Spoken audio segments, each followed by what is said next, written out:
Hey now, we are getting over, and I am the Silver King, Adam Silverstein, here to lead you through these hard times.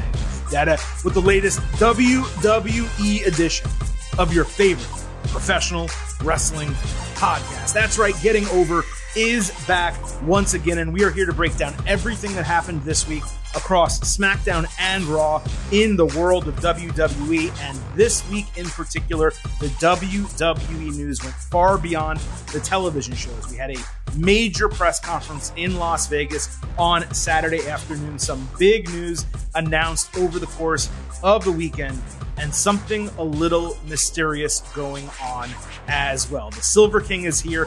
Vintage Chris Vanini will be joining us momentarily. We're going to break it all down for you on today's extended show. But to move things along quickly here, let me remind you first that the Getting Over Wrestling podcast is all about Defy. So please, folks, stop being marks for yourselves and go back to being a mark for me. Go back to being marks for the Silver King for Vintage. Head on over to Apple Podcasts and Spotify. Drop us those 5-star ratings on Apple. Take a moment, 30, 60 seconds. Also leave a written review. Let everyone know how much you love the show, why you listen, and tell them why they should subscribe. Those written reviews help us so much. And every time we get a new 5-star written review, we read it live here on the air. Also, please do not forget to follow us on Twitter at Getting Overcast. Not only do we tweet the shows as soon as they go live, and we tweet our thoughts during the 4 major wrestling programs every single week. We do live shows for you on Twitter Spaces.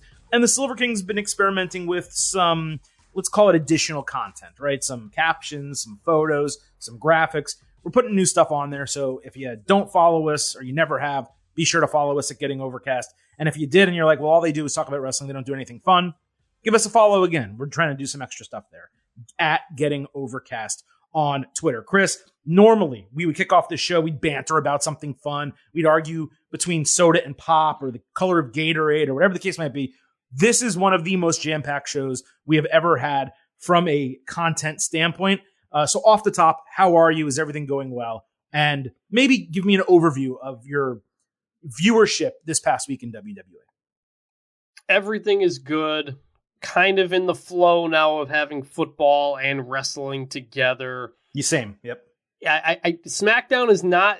I'm not usually watching SmackDown live, especially during the season, because Friday's kind of like my one day it's off. The one day, I know. Yeah, and so I typically catch it up on Sunday or right before Monday. And honestly, watching the two shows together, I have found makes kind of my note process and makes the stories a little bit more clear.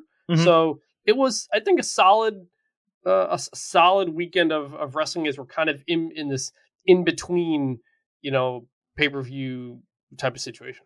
Yeah, it is a odd period, right? And WWE, with Monday Night Football really picking up and going 2 shows head-to-head with Raw, they'll be lucky if they get out on Monday night without their lowest rating ever, by the way. That is WWE I'm talking about. But NFL going full speed. College football is going crazy to start the year. Like you, Friday is my only real day off in any given week, and that includes the weekends, by the way. It's how it is for 4 or 5 months out of the year. That's part of the job. It's part of why I love it, but it also creates an issue, right, in terms of our time. But carving out the time to segment my mind and do this show, it's entertaining. The fact that WWE is operating at a higher level from a creative standpoint than it has in a really long time.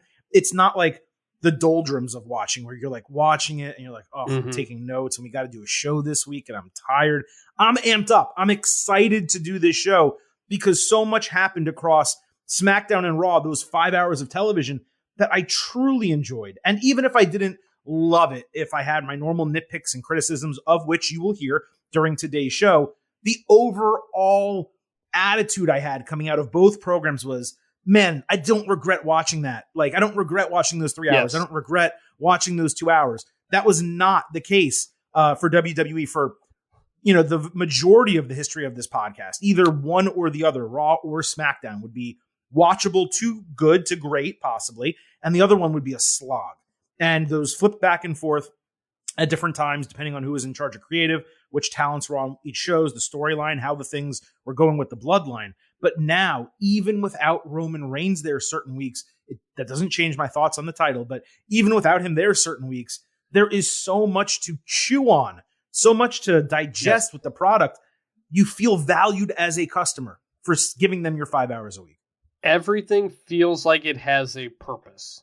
We may not like it. We may not like the direction. We may think they're missing on some things, but it doesn't feel like aimless. It doesn't feel like it's due to a lack of effort. Right. And that is the biggest thing. It doesn't feel aimless. It doesn't feel like it's being changed week to week. It feels like there is a purposeful path that is gone down. I was going to say going.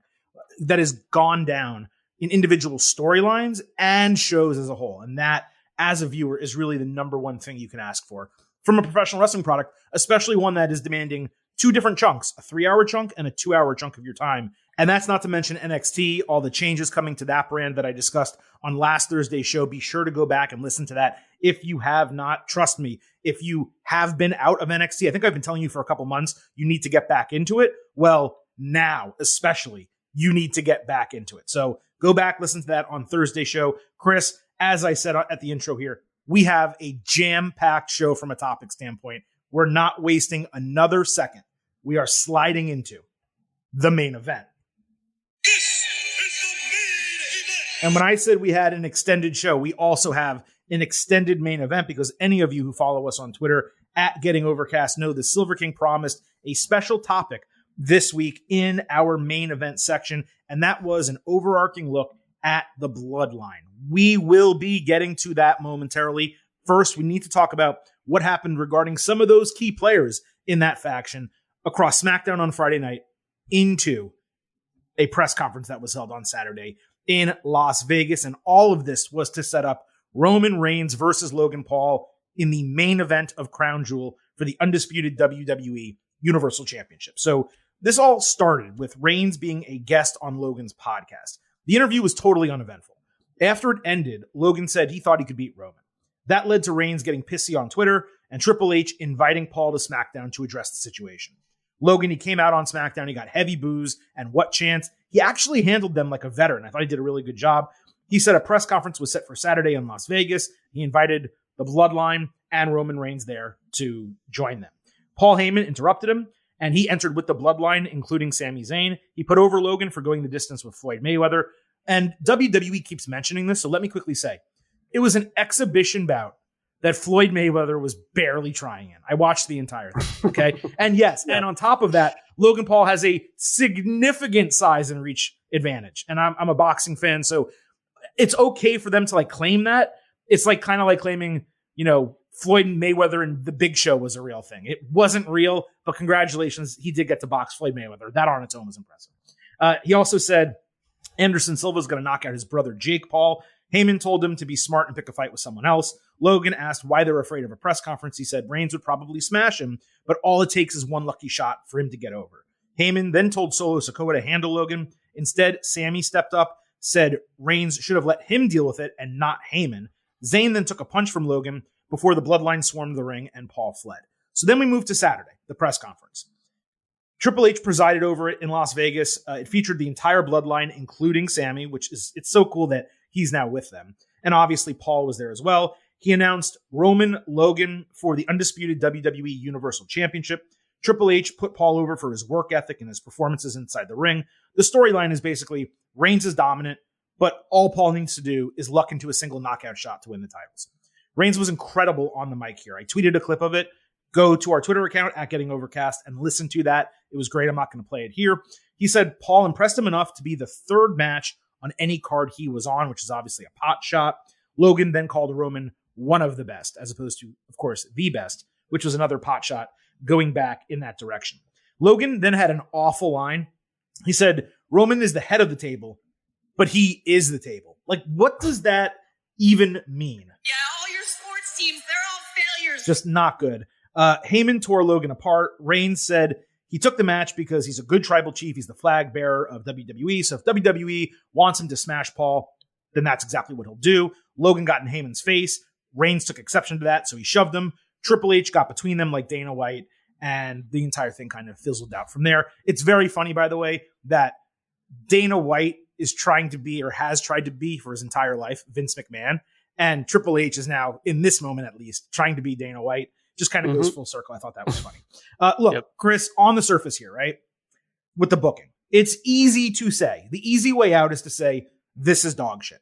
And it's not worth the energy to explain, why Roman Reigns, taking a challenge from Logan Paul, and beyond that, Logan Paul getting a title shot is ridiculous, especially given WWE has spent the last 2 months setting up a handful of people to be new contenders for Reigns. It's also a heel versus heel match, except Logan wants to be a face, but fans want to cheer for Reigns. The booking bothers me, though, less than these two nitpicks. One, this being why they brought Heyman back. Not as a surprise or something to aid a key storyline, but for Logan Paul, because they maybe had a press conference, Heyman isn't needed for this at all. Two, Reigns not showing up on SmackDown Friday in front of a crowd of paying fans in Anaheim, but being able to go to Las Vegas on Saturday, which is 4 hours away. That just bothered me. If you can be at one, why aren't you at the other? As a fan, if I went to the show on Friday, I'm pissed off I didn't get Reigns, and they saved him for 300 people or whatever the crowd was in Las Vegas. Now, all of that said, from an entertainment standpoint, we'll probably end up getting a match that exceeds all of our expectations, despite it being predictable. Roman will dominate, Logan will land a punch for a near fall, and then Reigns will eventually retain the title. We know Logan can go. The match has already generated headlines. It's going to do good business for WWE. Plus, if there was any place to do this, putting it at Blood Money in the Sand, a glorified house show most of the time, at least when it's not Elimination Chamber, it is the best case scenario. So, am I angry about this? No, I'm not completely. I'm not. Analytically, Logan has proven himself, so we know it won't be a shitfest in the ring.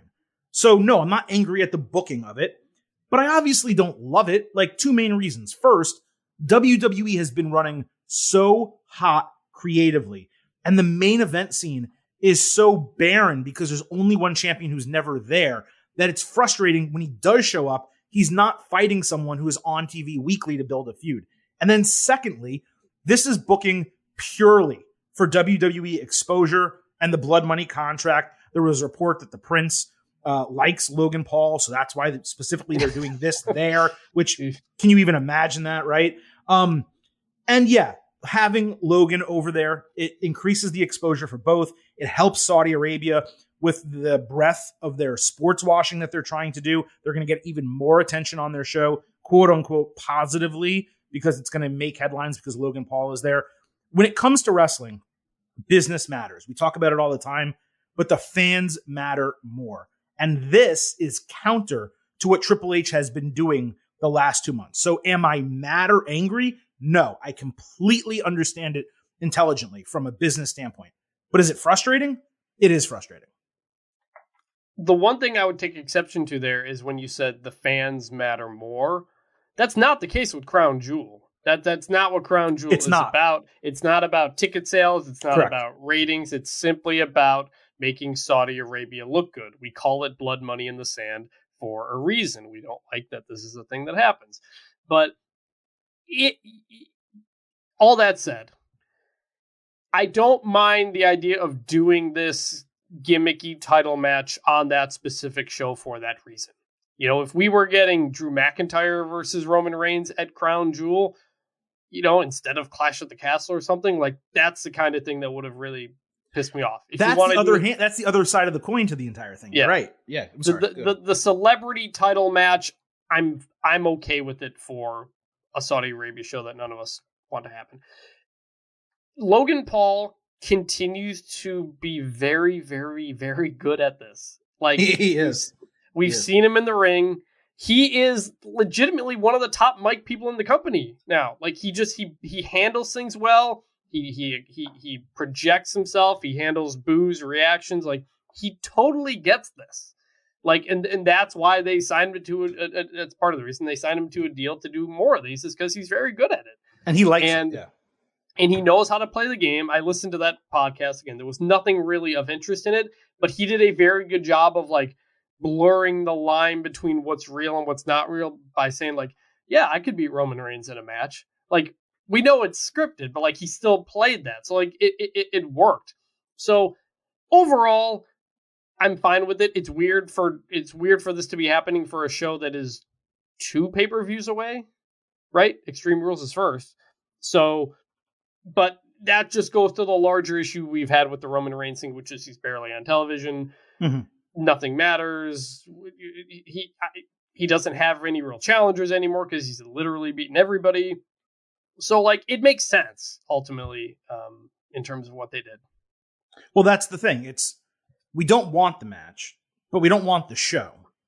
And if they put a real match on the show, we might be angry that a real match was on the show, that like Kevin Owens getting his rematch, let's say, or Seth Rollins was being wasted there. So it's like it's kind of like damned if you do, damned if you don't. The real solution is not doing the show at all. But obviously that's not the case. So you're kind of right where it's like, if you're going to have the match and you're going to have this show, you might as well just throw them together. Mm-hmm. And that's kind of what we got here. Now, there is an outstanding question to the entire thing. And I hate to bring it up, but that question is, what if? What if this entire thing goes south and Triple H loses his mind and actually books Logan to win? Because on one hand, if Logan is going to legitimately wrestle long-term, and what he has been saying when he signed the long-term deal with WWE, when he's doing these press conferences, he said, I found my thing. This is what I was meant to do. He keeps saying that. Now, he's clearly not a weekly member of WWE television. And you would think if he was meant to do it, he would be there a lot more frequently than he is stopping in for a storyline for 1 month, 2 times a year, or maybe 3 times a year. So, I don't think, obviously, that is what's going to happen. But if Triple H books this guy to win, you have to kind of note that there would be no better way to establish a massive name in pop culture who is going to be a wrestler long term than to have him be the one to take the undisputed WWE Universal Championship off Roman Reigns. Now, again, what are the chances of this? Hopefully slim to none, with Slim. It's 0. Slim leaving the building. Triple H would be flushing all of the goodwill he has earned from WWE fans over the last 2 months right down the toilet if he booked it that way. The only way it would work is, like I said, if he was on TV every single week like Ronda Rousey. But even then, the booking to me here, Chris, for them to do that, it would almost be unimaginable. It's not happening. Look, Logan Paul is not winning the championship at Crown Jewel. However, I do think he could be a future world champion. If he does continue to do this, and again, he's very good at this. Him in the ring, like, it totally worked. I could see it happening. He's a big guy. Like, I could see it happening at some point. It's not happening at Crown Jewel against Roman Reigns. He is not going to be the guy to end this whole thing. I'm going to stake my reputation on that. We've had I'm not. We have to cover it. We do. But we have to talk about what if it happens. That's all. I remember. I think it was you thought Goldberg might take the title off of Drew McIntyre one time. We've had a couple of these world title matches. Doomsday scenario. We've had to talk about the Doomsday scenario. I just want to be on the record. Well, Chris, let's not forget. I mean, Doomsday scenarios existed. Like Goldberg, What did he do? He beat Bray Wyatt for the title. He also took the title off Kevin Owens when Kevin Owens was supposed to defend it against Chris Jericho at WrestleMania. Like, I know those are both Goldberg related specifically. But I mean, this shit happens, right? So like, I know it's Triple H and we're giving him a huge benefit of the doubt every week, right? And he's paid it off through a couple months. We're still probably another month away, maybe even 2 months away from doing a deep dive on his booking to this point and kind of going through that like we do when there's a new person on commentary or a change to NXT or any major change in the company. We take a few months, we let it breathe before we give our kind of final judgment on the entire thing. But like, again, in recent WWE history, you can't say that this isn't out of the realm of possibility. In the most recent WWE history, the last 2 months, you would say it is. So just something that had to be addressed. That's all. Sure. I also kind of, in looking at how this was booked, this may be looked back on as a missed opportunity because Triple H could have potentially gotten creative in booking this match. It's already odd for Logan to be able to get a title shot. they could have just easily thrown something in there where Roman Reigns said, dude, you don't deserve a title shot, let alone to the undisputed title shot, to go after both belts. Pick one if you want. I'll defend it against you. And then that could set up a scenario where Austin Theory, or perhaps Kevin Owens, if he was to win the briefcase off him, could, or even Johnny Gargano, could run down and cash in the title, the briefcase during the match, pin Logan. So Roman doesn't get hurt. Logan getting pinned is meaningless. And now the titles are split and there's one on each brand. We don't know what the future of the undisputed title looks like. We don't know if they're ever going to be split, if they're going to maintain the undisputed title, if they're going to keep that and make it one title and then introduce a new championship for the other brand. We don't know what's coming in that regard. But if WWE does struggle to figure out a way to separate the titles, like I said, we may look back on this as a missed opportunity where they could have done it and it would have made sense in the storyline. I don't disagree, but we've talked plenty about splitting the titles, how, if ever. We don't know. I'll just go back to what I said, where I'm fine with Crown Jewel not being a consequential show. That's what it was the first few times they did it. The more recent times, they had Brock Roman. They have made it into a bigger show, and it was a good show. But I'm fine with not putting too much into Crown Jewel on a given show. Well, don't forget, dude, last year Crown Jewel was maybe the pay-per-view of the year. Yep. I'm just saying, like we poo-poo these shows, and I don't think there's been anyone more vocal about my distaste for them, right? Than perhaps me, or obviously no one would be more vocal about my distaste than myself, but distaste in general for the shows than myself. I've been talking about it for years now. But let's not forget a couple things. Number one, last year's Crown Jewel, like I just said, was maybe the WWE pay-per-view of the year for 2021. And Elimination Chamber in February, it wasn't great, but it was very good show, and it was all within storyline for the company. So while the first, however many, I forgot the number, 3 or 4, were horrendous, the last 2 have actually been really good shows from an in-ring work rate standpoint, storylines, progressing, things like that. We can't just dismiss them as unimportant, even though we may want to, is what I'm trying to say.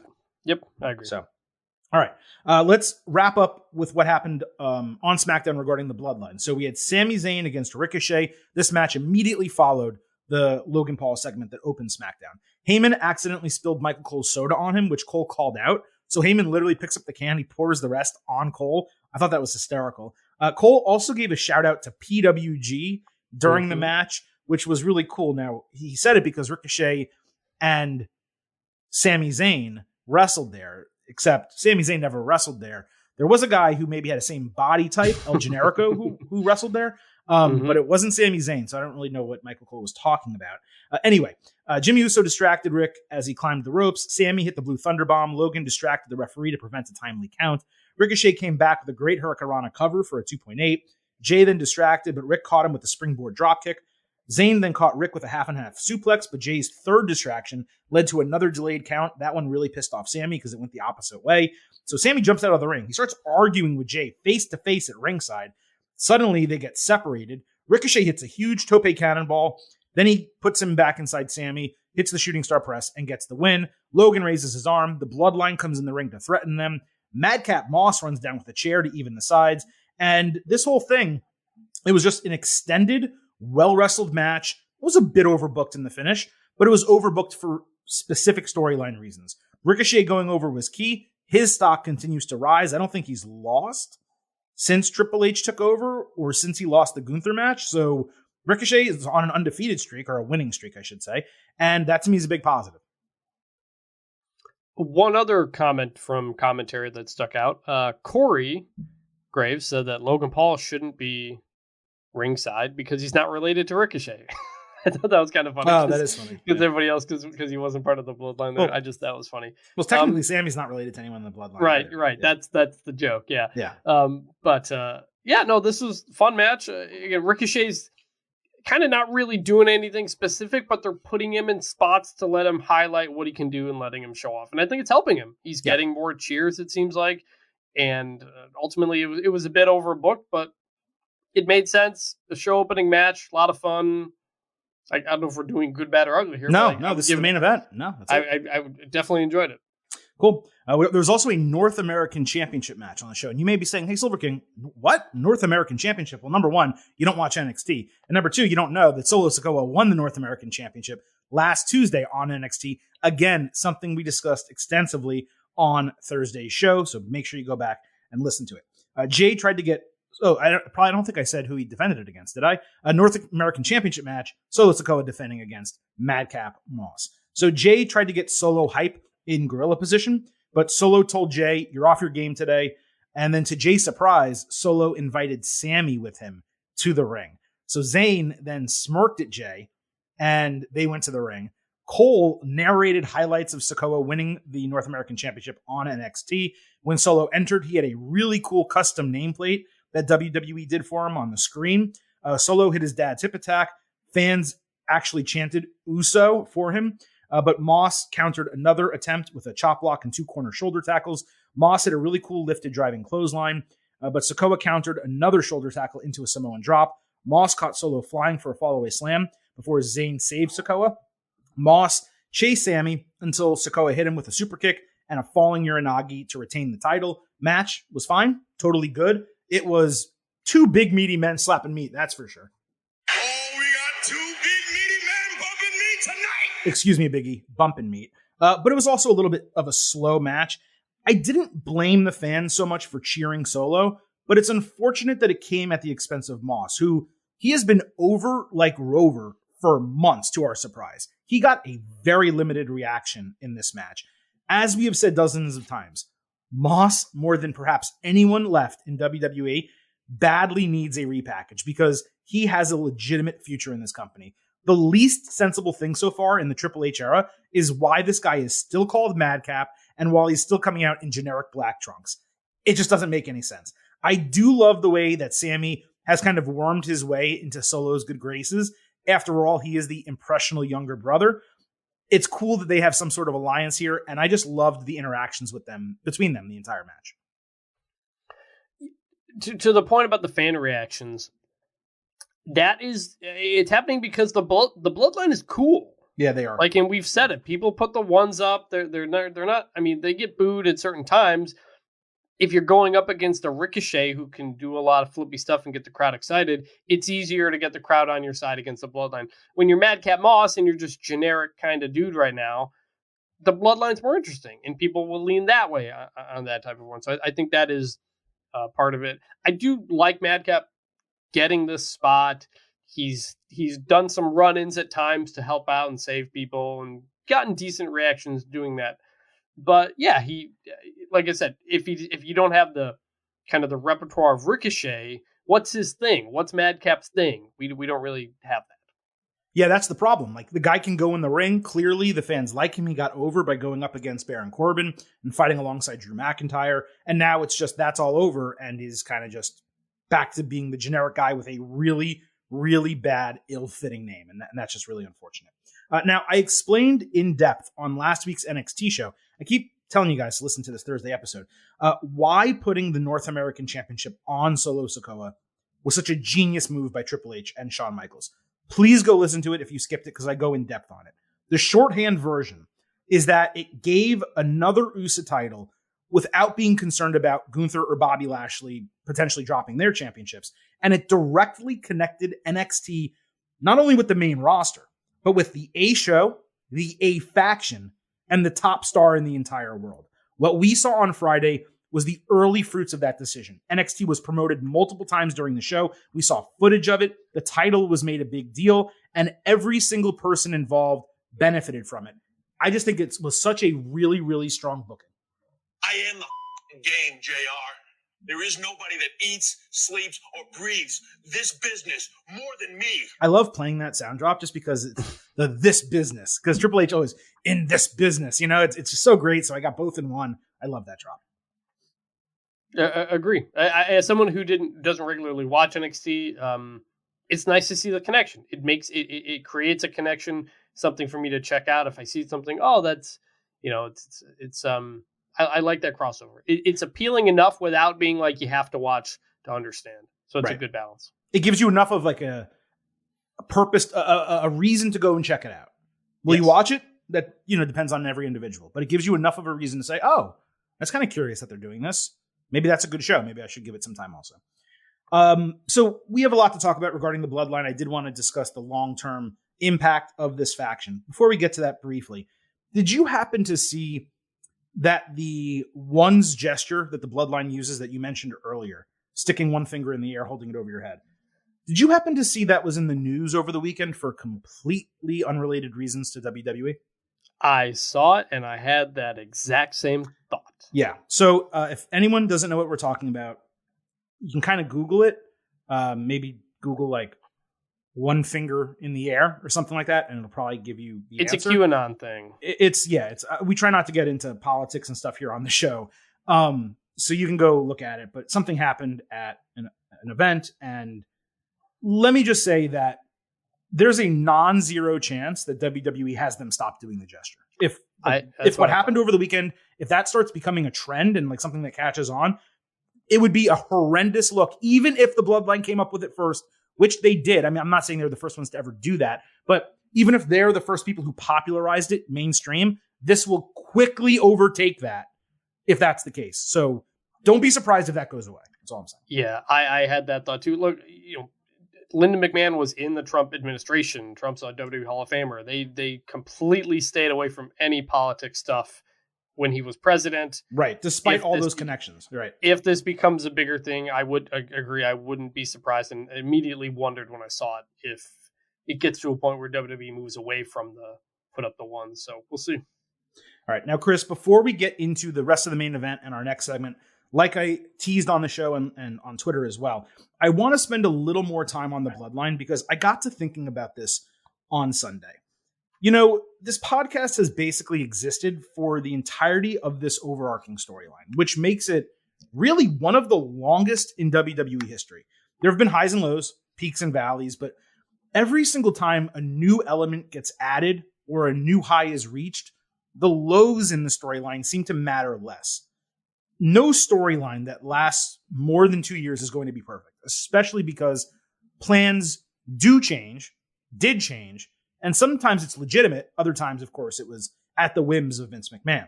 But I do think it's become time that we and others kind of start talking about this as one of the best long-term storylines WWE has created since the Attitude Era.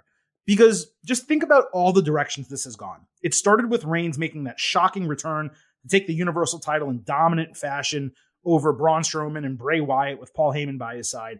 It moved into the gaslighting of Jay, their extended feud, main event Jey Uso. Jimmy returned. Jay had to get him hip to what the Tribal Chief demanded. There was the whole Tribal Chief element with the family coming out. I skipped over that. They helped Reigns retain the title in some matches. In other matches, Reigns simply dominated like he did over Edge and Daniel Bryan, Cesaro, guys like that. We moved to the Undisputed storyline and Reigns overcoming his greatest rival once and for all in Brock Lesnar. Sami Zayn jumped in, trying to kind of ride their coattails. It's revitalized his career completely, only to, you would think he's, someone on the outskirts that they're just going to kick the shit out of at some point. Instead, he gets accepted by Reigns, and now he's officially an honorary Uso. Jay has been distrustful and annoyed because he's the original member of the Bloodline, the guy who got brainwashed from the start. Now Solo, the younger brother, has joined, and Sami may be fracturing the Bloodline from within because Jimmy and Solo like him. Jay hates him. Reigns probably sees him as a court jester to the entire thing. There have been so many layers to this story, so many twists and turns, despite Reigns retaining the title the entire time, that I'm just starting to see this in an entirely different light. Let me be clear. I'm not suggesting all of this was planned from the start. Obviously, that's not the case. The beginning through Jay joining and probably Jimmy returning, sure, I believe all of that was planned. We know the Undisputed title reign was not part of the plan, but that's part of what differentiates this from other stories. It's like a living organism. It began one way, shifted into something else entirely. And now we have someone in Triple H kind of at the helm leading the storyline who actively cares about looking ahead and long-term storytelling. That makes it extremely unique. Think about how many different directions this thing can go. There's the easy and obvious legendary wrestling family storyline, the Rhodes against the Inoue family, Cody honoring his father by winning the WWE title, taking down Roman, ending this epic title reign. There's a clear and obvious Seth Rollins storyline. Randy Orton does have a storyline with his injury and the record title chase. Kevin Owens has his long-term issues. Drew McIntyre has a case for another shot. Sami Zayn, I doubt he will be a challenger, but he could factor in as a challenger. If the Bloodline turns on Sami, he and KO could finally team up and end the Usos tag team title reign. Jay could be the odd man out due to Sami. Solo could side with Sami. Both of them could leave. It's really tough when watching a product twice a week for 5 hours across 52 weeks every year, plus premium live events, to see the forest from the trees, because there's never a break. You and I, we and other people who do this and everyone who watches, we get so overwhelmed with the week-to-week details that I wanted to take this opportunity to kind of like take a step back and look at the bigger picture of the storyline. This will be remembered. The forced crying and nitpicking that we do over an interference finish here or a rematch booking there will be forgotten. I would say almost all of those criticisms, with the exception of like God interfering and costing the Demon the title against Roman Reigns, that will be remembered forever. But I would say almost every other one will eventually be forgotten when this finally ends and we look back on it. This extended Bloodline story has a legitimate chance to go down as one of, I'm not saying the, but one of WWE's best long-term storylines ever. And I'm not sure we and enough other people outside of this show recognize that. That's why I wanted to take the time here, go over the most recent developments, and kind of put everything in perspective. I recognize it because, to me, this Roman Reigns has been one of my favorite wrestling characters of all time. I mean, we go back to the first year of this podcast. They were spending half of an episode of SmackDown just on Roman Reigns when they were in the Thunderdome because they had to. And like it worked. And there were such deep character developments in that era that we just never really got in wrestling because it was something that always played to a crowd. And so when they eventually got back to crowds, they had to tweak it a little bit. You know, you do a little bit things a little bit differently. But what you said there, the fact that the storyline is not just Roman Reigns has been the champion for 2 years, LOL, Roman wins, it's the same stuff. Like, no, there has been so much going on in the Bloodline, around the Bloodline, tag team titles, world champion matches. Like, there's a lot going on. And I've enjoyed it so much. That's what's been my biggest complaint, is that I want more of it. I want Roman Reigns on my show every week because this is really good. And that's ultimately what it comes down to. I think overall, when you look at the Bloodline as a whole, as a story, yeah, it is the defining story of this era. You know, there was the Austin run of 1998. There's the Triple H run of 2000. Some would call that the Reign of Terror, but well, not quite yet. Not like 2003. Just no. I'm saying the Triple H run. They would call it the Reign of Terror. That's frequently what it's referred to. But dominated the company. Yeah, well, I was thinking a couple years later, but yeah. So okay. we've had these kind of defining parts of the company of an era, essentially, and that's what this is. The one thing I would say though is that the Bloodline itself has been terrific. We love it. We love everything they've done with it. Has there been many defining feuds within that, do you feel? Like Austin had The Rock or Austin had McMahon, you know, like we've had basically what I'm saying in some criticism I have heard of the Roman reign is, has Roman made anybody yet through his feud with them, even if they lose? I would say he enhanced Riddle's profile. He made him legitimate. He probably did the same to Cesaro, but they weren't able to capitalize on it. Yes. They chose not to and then didn't because he didn't re-sign with them. So those were the two people where, like, you could say progress was made. I think you make a good point that there hasn't necessarily been a memorable storyline in terms of a feud within the larger storyline, but that's largely because he hasn't dropped the title. When you compare this, let's say, to Stone Cold Steve Austin and Mr. McMahon and all that, he lost the title all the time, then he won it back. So Mr. McMahon won the title. Mr. McMahon won the title. Eventually. So you had all of those individual feuds within the larger Stone Cold Steve Austin, Mr. McMahon storyline because they ended. You know, you had The Rock, you had Triple H, you could, Shawn Michaels, you could go on. So because he isn't losing, it's kind of tough to do that. I would say the trio of matches with Kevin Owens was memorable for sure. Mm-hmm. The Edge, Daniel Bryan feuds that were separate and combined and then continued separately, those were memorable as well. Drew McIntyre, the build that we got to Clash at the Castle was fantastic, but it was one match and they've moved away from it because they set up another challenger already for Drew. So I do think that your point is valid there. And by the way, regarding the Usos, Street Profits, definitely. That's an easy one right there. But the Usos, since becoming undisputed champions, it's been very weak booking for them because the division, there was basically no tag team division. They're just now rebuilding it and adding teams. And right now, I'm actually going to talk about it later in the show. This tag team division in WWE, based on the number of teams and the quality of wrestlers, it's as good as it's been in a very long time. And Triple H did all this inside of 2 months, which is crazy impressive. But so no, you're right. There hasn't necessarily been a defining feud for Roman Reigns within this storyline. And the fact that it's lasted 2 years and we don't have a defining feud is unfortunate, significantly unfortunate, but it's because he's not losing the title. And by the way, you could maybe say the Brock Lesnar deal just because of the way it ended. He did finally overcome Lesnar. Right. That spectacle at SummerSlam. I wasn't even considering that. You could make a case for that, but that feud on its own has been going on for 7 years. So it's like, that's the defining feud. It's Brock Lesnar is the defining feud. The problem is, it didn't start and stop inside the storyline. And Brock didn't need it. Ultimately, the losing, elevating somebody is the thing that we've talked about forever, what it has to be. The only person left, and the person I think we maybe both think it will be, and will have to be the defining feud of this storyline, is Cody Rhodes. Yeah, he can make him, without a doubt, the biggest babyface in WWE. I mean, you could argue he already is, but it's a no-doubter if he goes over him at WrestleMania. Yeah. So it's like I've loved everything about the Bloodline. I like I literally looked up on WWEshop.com to find one of the hats that they were selling. The Usos wore a hat. It was like an old English font, but it was BL for Bloodline. But I can't. It's not on the shop. I don't know where to find it. Oh, interesting. So I mean, I got a Roman Reigns. I got the Wreck Everyone and Leave shirt. Like that was the first shirt I got in forever. Like I love what they're doing. Everything what they're doing. I do think it in some ways has come at expense of everyone else, but that is ultimately what the big payoff at the end of this whole thing is supposed to be. I would say it's come at the expense of everyone else over the last 9 months.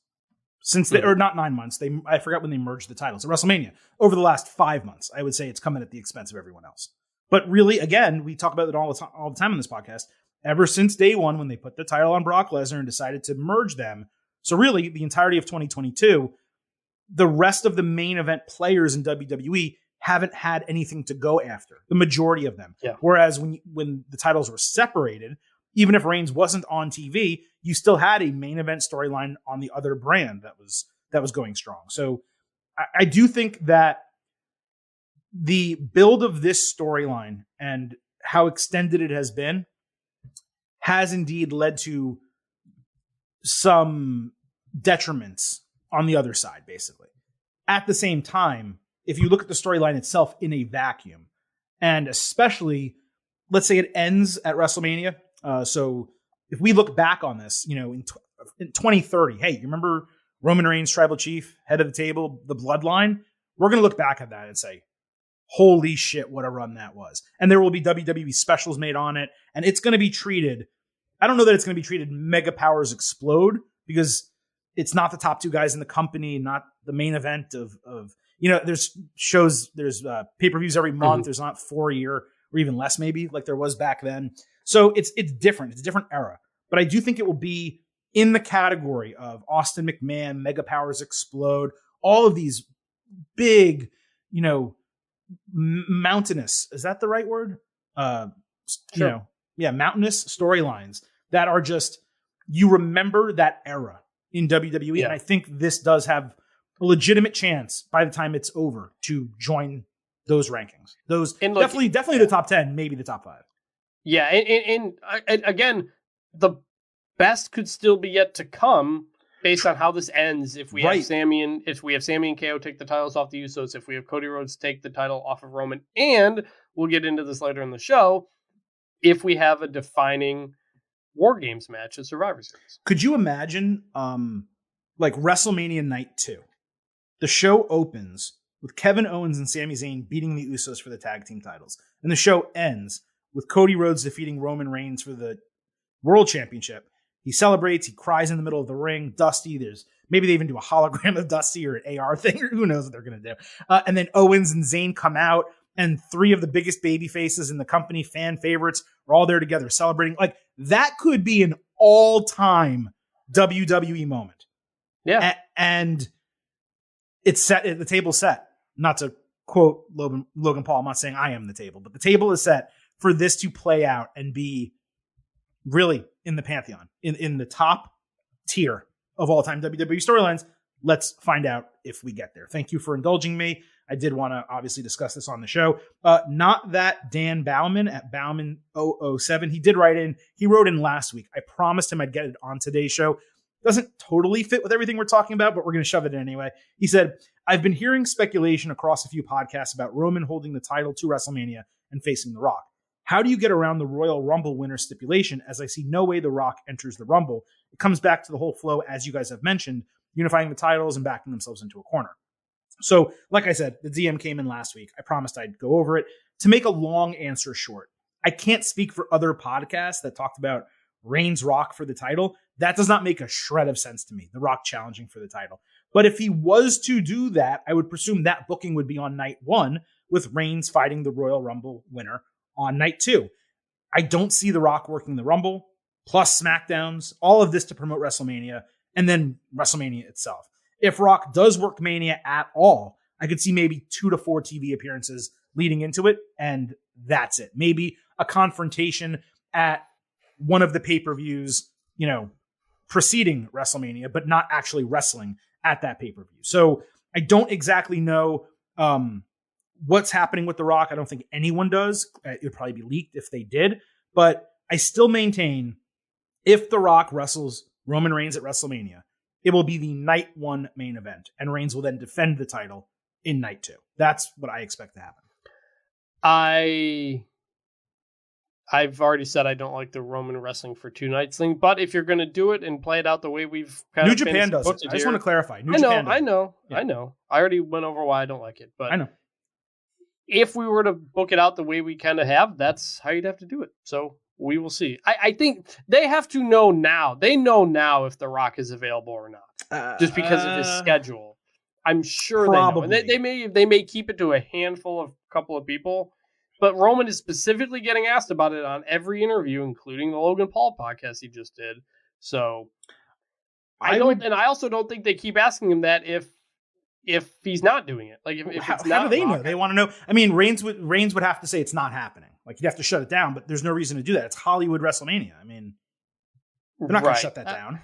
Yeah, but I think Logan Paul specifically asking him on a podcast that kind of blended in within kayfabe. I don't know. Okay, no, that's fair. That's a good point, because it was a kayfabe podcast, and they knew they were doing a storyline, so he wouldn't have asked it if it wasn't approved by WWE for him to ask. That's my thought, at least. That's a really good point to the entire thing. But I do think if they do it, and I would guess that the Rock thing, I don't think it's decided necessarily. I would guess they have a 6-month deadline where they're like November 1st or 8th. I don't know what day WrestleMania is, but early November, we need to know now. It's a drop dead date. Are you doing it or are you not? I think we're close. Yeah. I think we're close to knowing.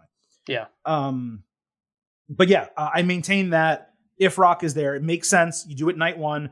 Reigns can lose the title on night 2, and he has an easy excuse. I wrestled my cousin. I was exhausted. He took advantage of me. Congratulations, Cody. You don't really deserve it. Blah, blah, blah. Right? It doesn't lessen Cody any. Or whoever would potentially win on night 2.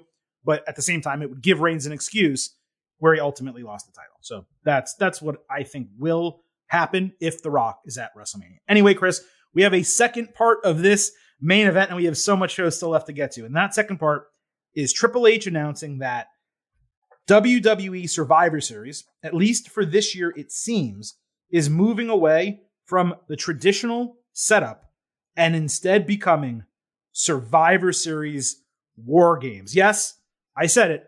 Survivor Series WarGames. During an interview with The Ringer that was published on Monday, it was announced the co-main event of the show, Survivor Series, will be 5-on-5 men's and women's WarGames matches. Triple H said they will be based on storyline, not Raw versus SmackDown. And that is certainly a positive as well. With a tear in my eye. Now, Chris, it's pretty clear that we've been headed in that direction. It sounds like they're going to keep the NXT format without a roof. They're also going to allow pinfalls in the match, neither of which were part of the traditional WarGames back in the day, where you had to submit or basically give up. And there was, of course, a roof on the entire structure.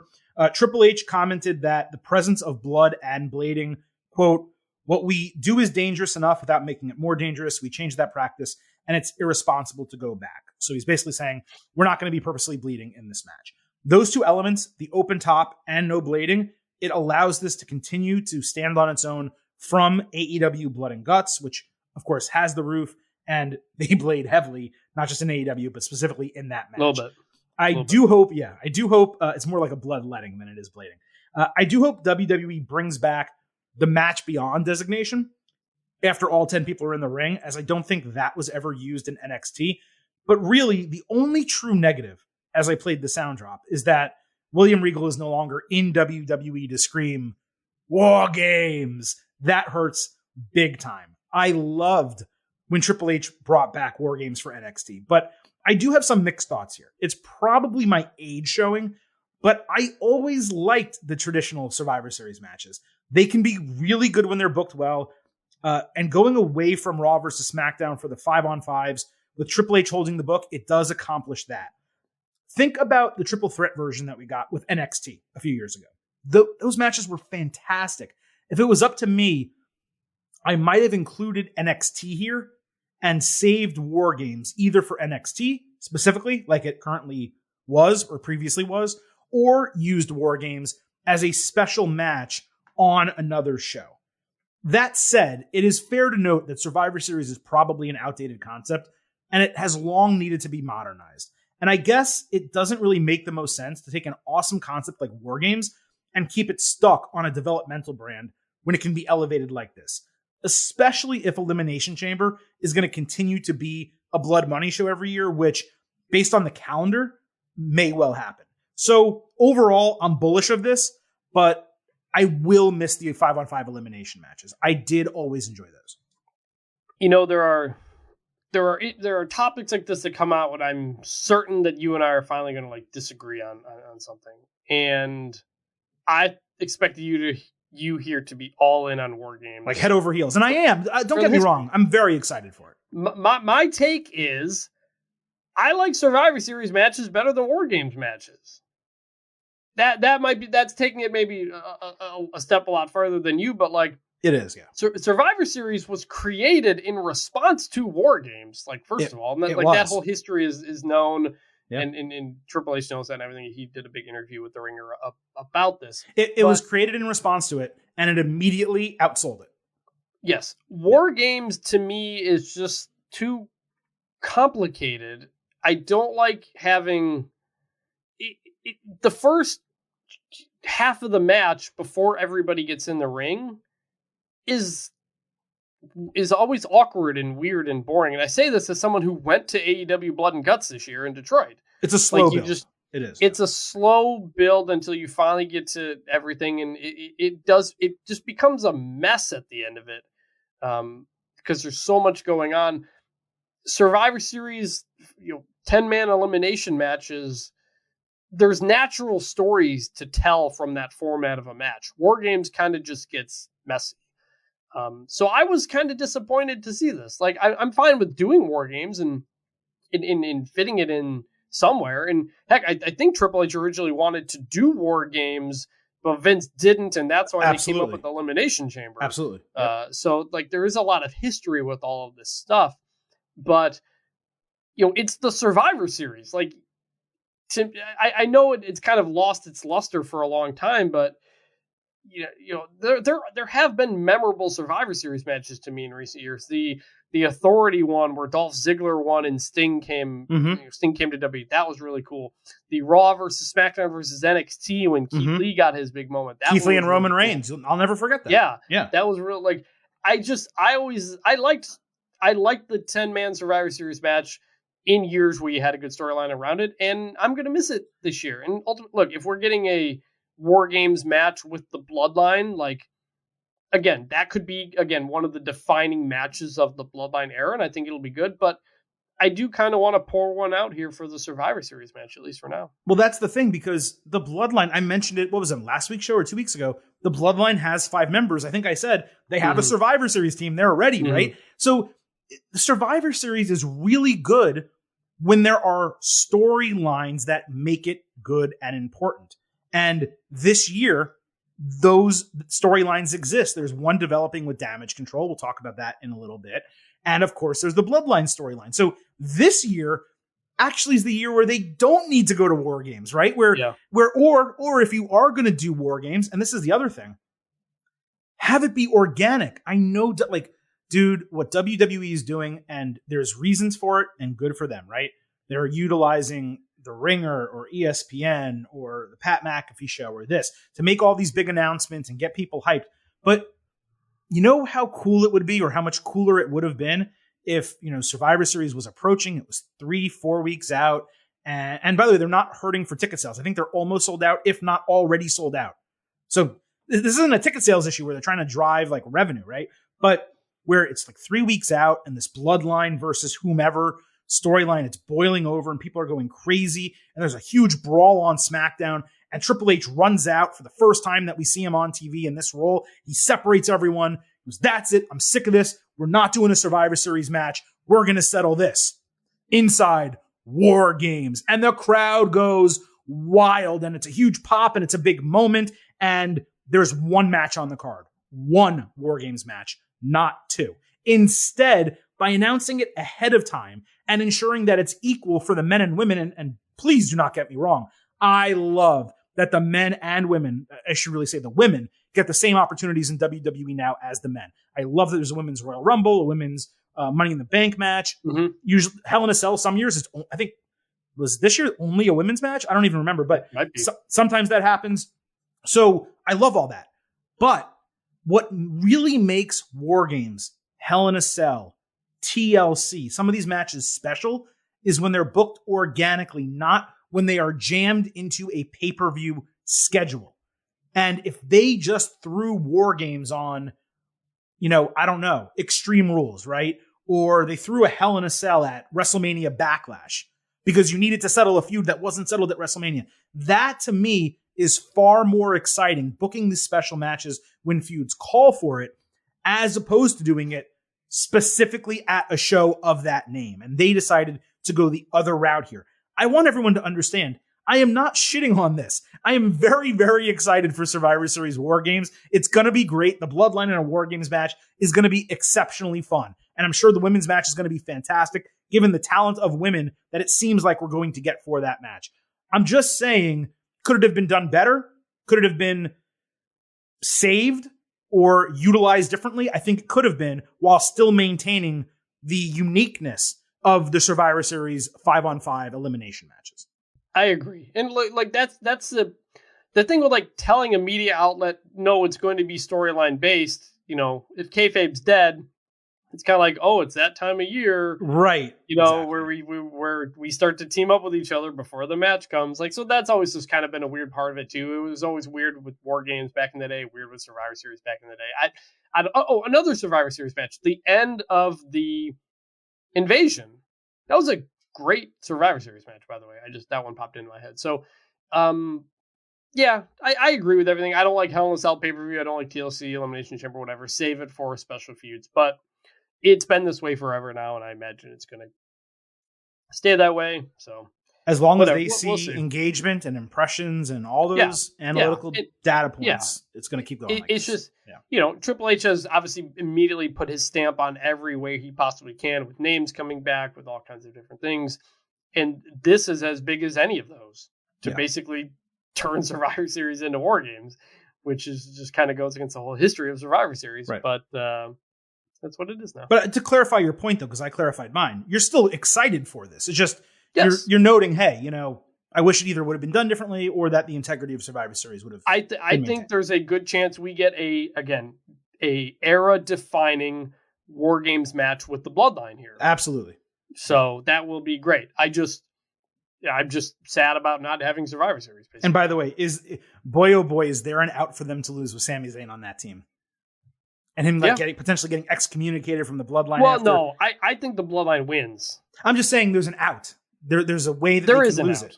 Yes. Or Jay could lose, or like either of them, there's a storyline that can progress if something like that was to happen. Speaking of match predictions really, really fast. Okay. I mentioned after Clash of the Castle, like I said, Bloodline was already a 5-person team. They will be in this match. I don't think anyone will be surprised by that. Here's what I'm saying. Seth Rollins or Riddle, Kevin Owens, Drew McIntyre, and a tag team. I'm going to guess the Street Profits for the men's side. For the women, Damage Control plus a pair of heels. I'm going to guess Ronda Rousey and Shayna Baszler. Then you have Bianca Belair, Asuka, Alexa Bliss, Liv Morgan, and a returning Becky Lynch for the baby faces. I think I nailed both matches. I'm not saying that I don't even know if you had predictions prepared, but what do you think of those? My first question is if Becky's back by then. I think she's back. We'll see. I hope so. I think she's back before Extreme Rules. I love those matches. My question just becomes, what is on the rest of the show? That's the problem. I mean, I guess there's an Intercontinental Championship match, U.S. Championship match. The mid card being elevated helps. So women's tag team title. No, the women couldn't defend their titles. But right there, if the Bloodline beats that team, like that's a defining moment for the Bloodline. So like that's something you accomplish with this. One other quick note, when they announced this on Raw, they played War Pigs by Black Sabbath in the background. Yes. I think you all know, longtime listeners of the podcast, I am a rap hip-hop guy, but I do love classic rock. And man, hitting that song, and another one that we're going to talk about later, using songs like that, man, it just enhances stuff, right? It makes it feel real and makes it feel important, not some just like, song that no one really knows that they just throw onto a show because it happens to fit a little bit. You know what I mean? Yes, good for WWE for shelling out the money to get that. Absolutely. All right. That was the main event. It is now time to cover everything else that happened on WWE television this week across SmackDown and Raw. And boy, oh boy, do we still have a lot to talk about by sliding into the good, the bad, and the ugly. Showing you the good, the bad, the ugly. When your money get funny and them days ain't sunny, we showing you the good, the bad, the ugly, and this is for the hood. You got to love me. So we'll start with SmackDown, where Karrion Kross was with Scarlett, saying the hands of time decide judgment, and Drew McIntyre was publicly executed last week by the People's Executioner. Scarlett made fun of Drew, as Kross said he changes the timelines and rewrites history, while McIntyre remains on an endless loop of suffering that he, Kross, will control. The aesthetic of this promo was fantastic, but you could barely hear half of it. And it just felt like Kross was rambling the entire time. The storyline is beginning to get boring and repetitive for me.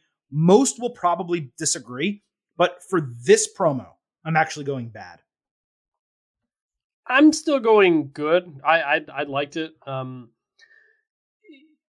The stuff about rewriting the timeline is interesting. Like, is that a reference to like, hey, my first run on the main roster here? Like, I'm erasing that and replacing it.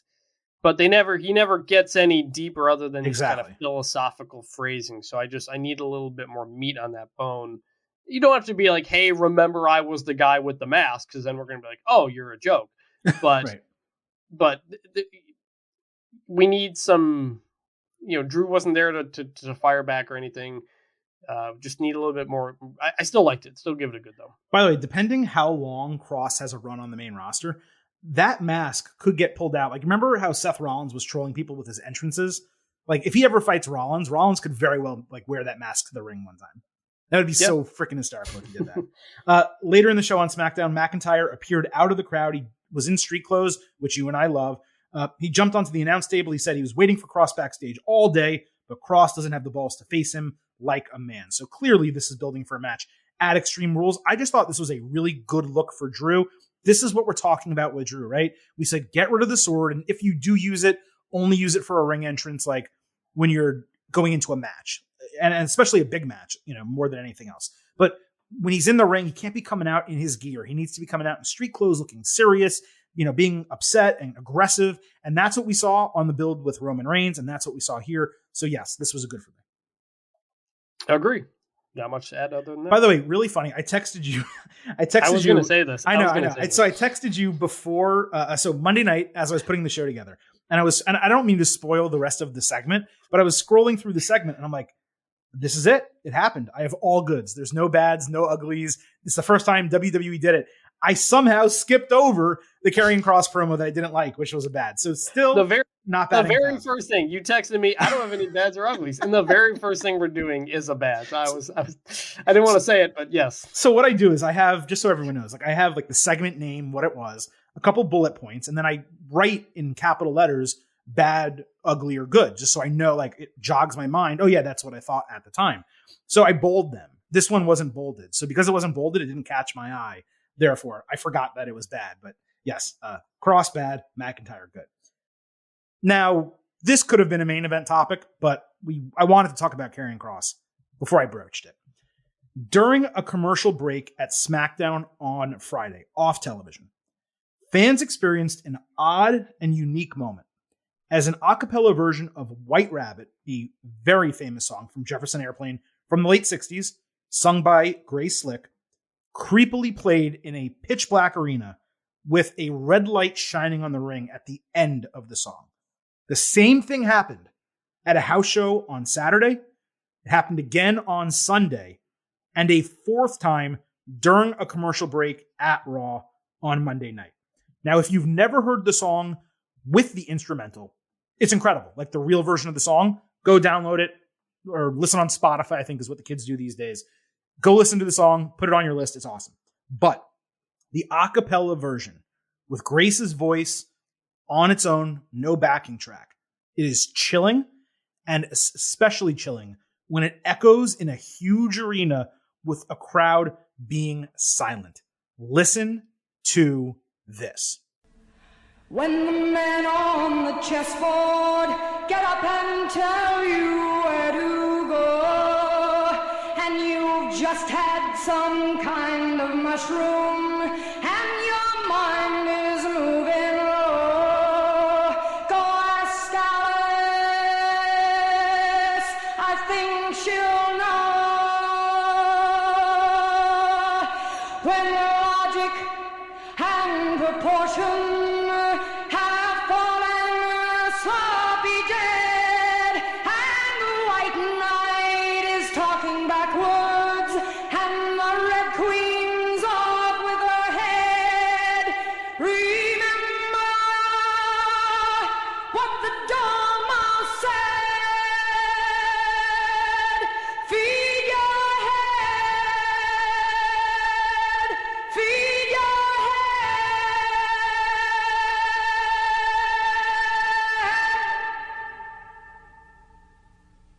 Chris, as I said, that is like chilling. Now, this is a heavy song. For those who don't know or didn't pick it up, and it is a lot of older dated references, and I know I'm almost washed, but I'm not old yet. So give me a break. Here's the thing about being old.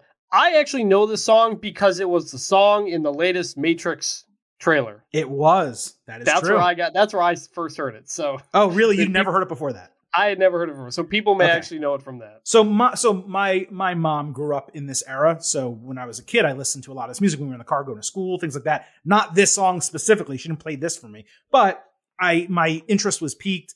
There's also a girl I dated in college who was into this type of music. So long story short, I know Jefferson Airplane. I know White Rabbit. A lot of people do, especially the older fans. But it's a deep song, and White Rabbit, what's referenced at the end of the song, it represents your curiosity. Feed Your Head is about expanding your mind with knowledge, psychedelic drugs, experiences, things like that. And the entire thing obviously plays off of themes from Alice in Wonderland.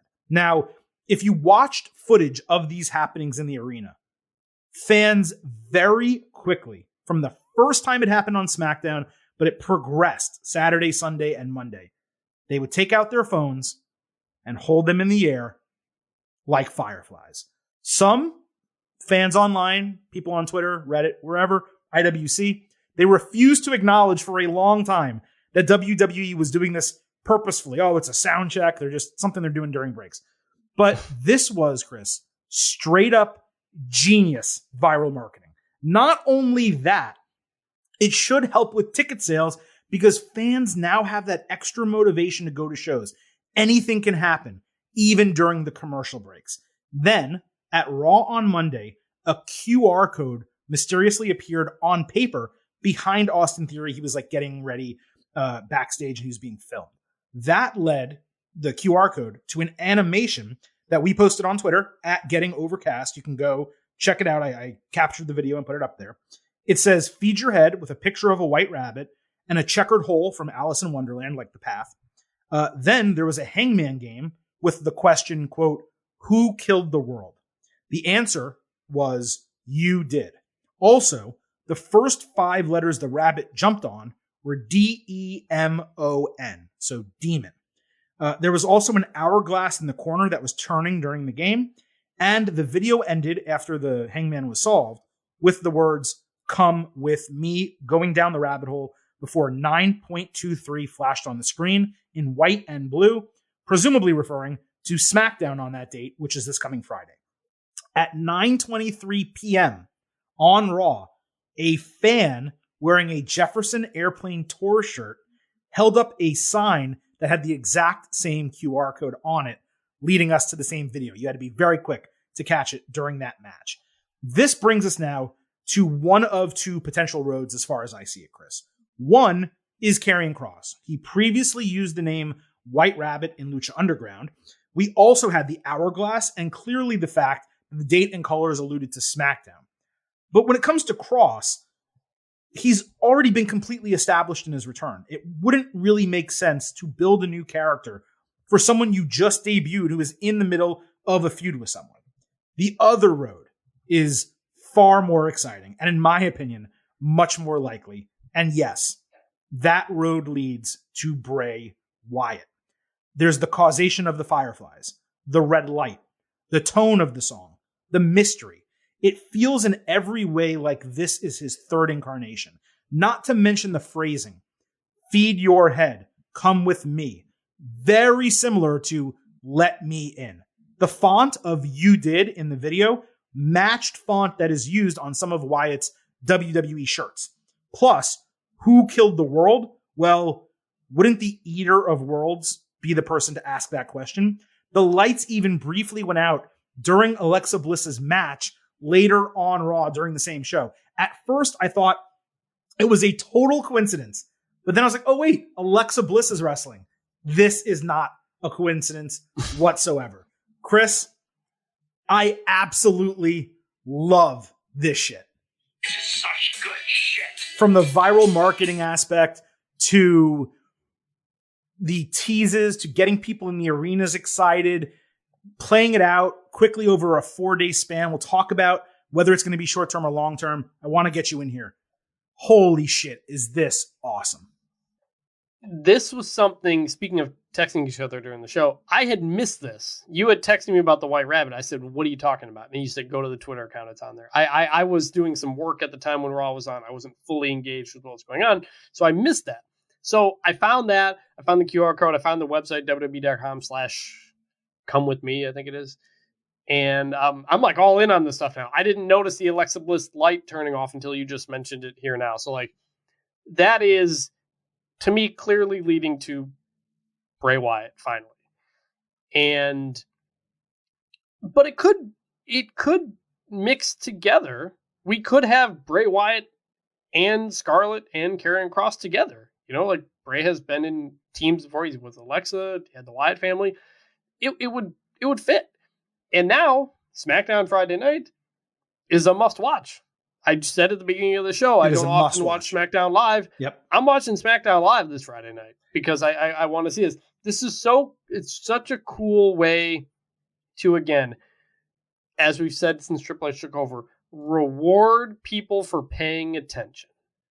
That is how you build fan loyalty. That is what Triple H did with NXT, and he's now doing it here on the main roster. And this is just extremely, very cool, very creative, and I'm looking forward to it. Like I'm always someone who says, don't tell me something's coming, give me a surprise, like just out of nowhere.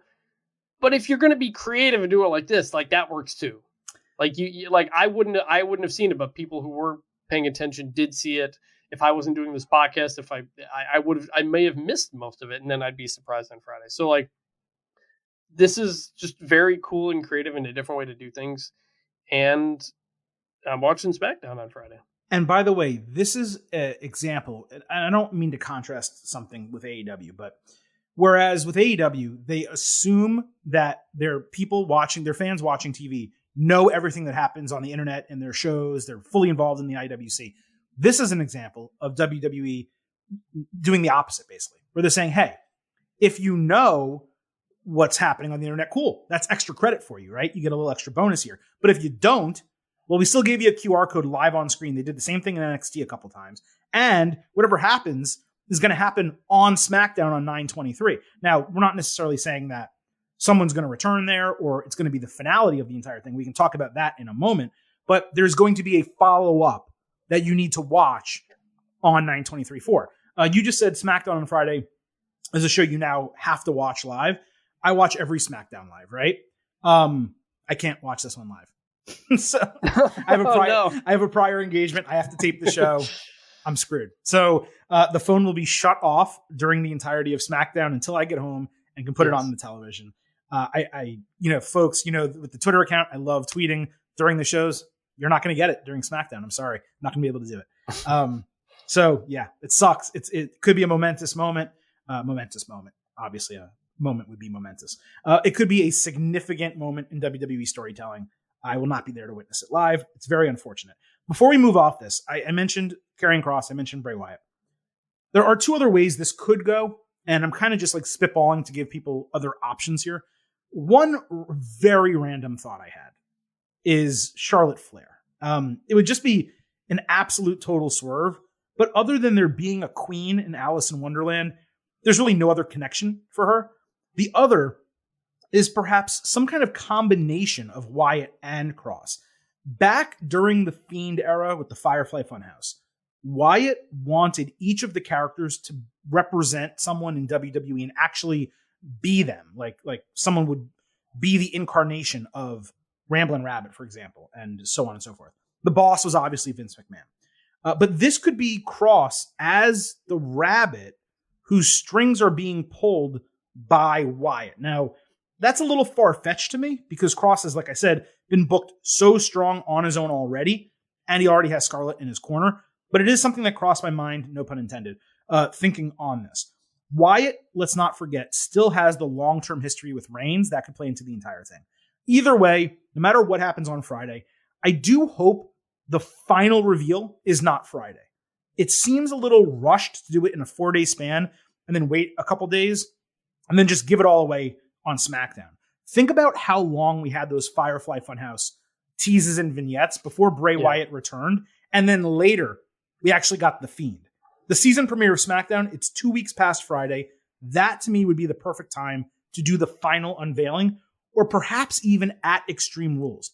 But no matter what, it just feels good, Chris, to be forced to really think about something that makes you really care what happens on WWE television. Yeah, there's a mystery. And I want to tune in and see what the mystery is. And remember, Triple H was on the Ariel Helwani interview a couple weeks ago and was asked about Bray Wyatt and said he's a very creative guy, just has to kind of be reined in a little bit sometimes. And so maybe that's what we're getting. It very well might be. Now, as I said, there is a lot of show left, so let us get to it. The United States Championship was defended. Bobby Lashley against Seth Rollins. This opened Raw, I presume, to try to combat the double Monday Night Football competition.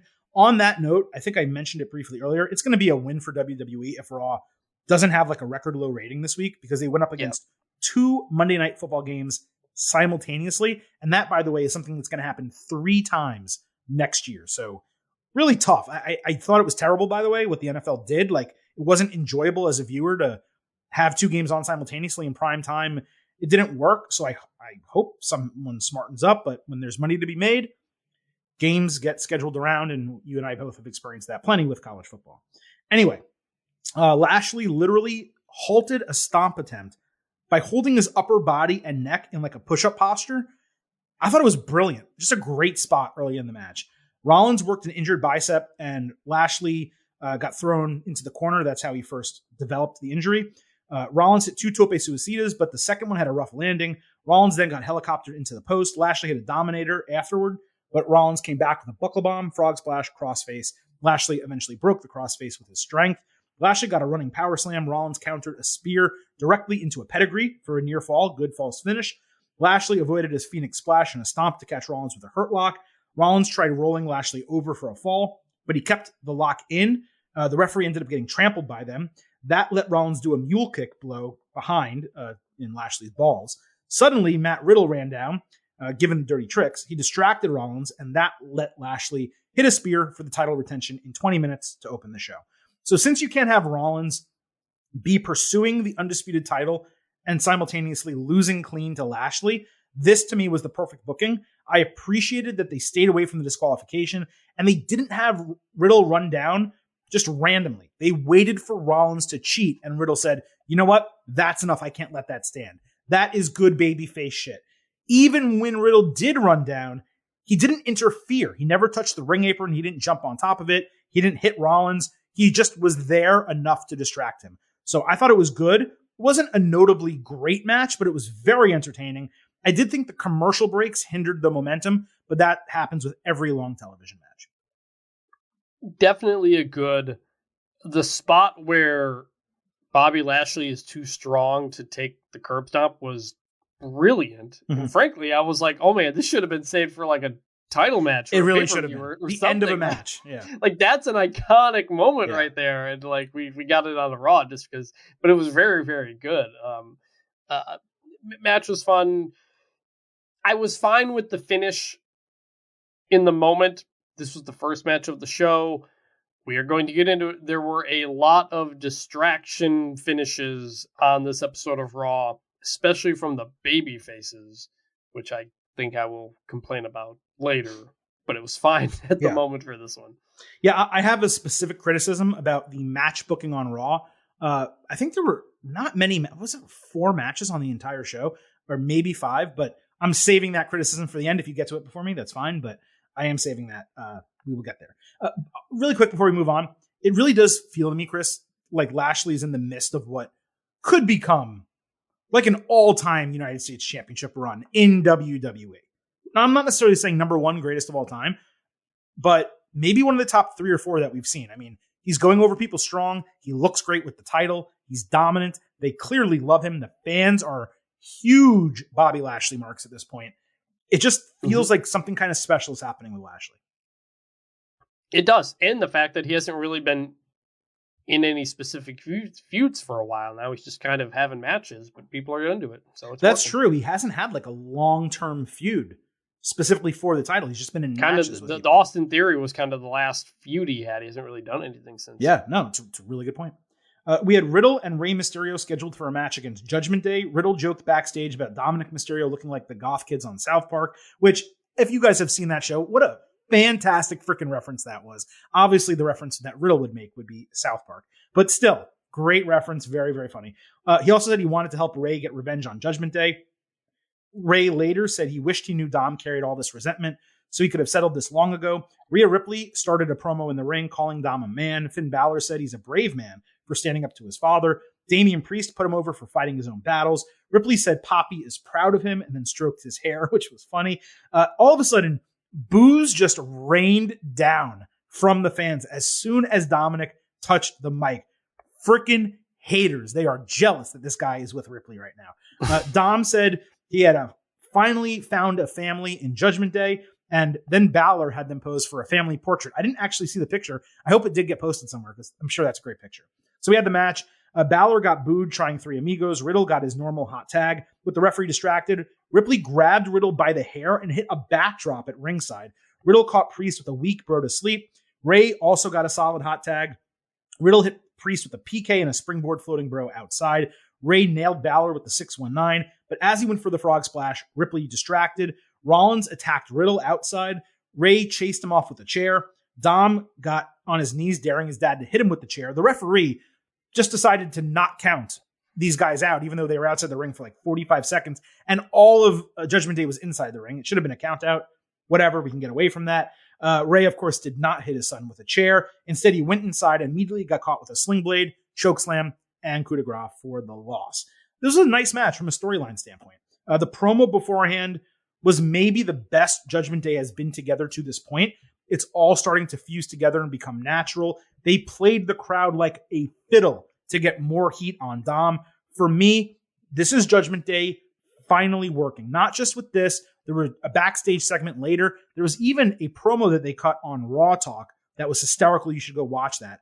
For me, it's all starting to work. The match, it was good as you would expect with these four wrestling. Was it special? No.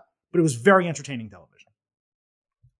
They did post that picture. I saw Rhea Ripley and Finn posted it on Instagram. I'm going to look right now while you're talking. So it is there. And it's pretty funny. Those boos that Dominic got, remember, coming out of Clash at the Castle, the Dominic turning on Ray video on the WWE YouTube channel got more than 1 million views. Mm-hmm. Like, people are really into Dominic turning on Ray, and those boos are the biggest boos anybody got the whole weekend. Like, this has more heat right now than almost anything in the company from a heel standpoint. And that's why Judgment Day is finally working, because they finally have like something going on. They're not just challenging Edge for no reason and losing matches over and over. They turned a son against his father.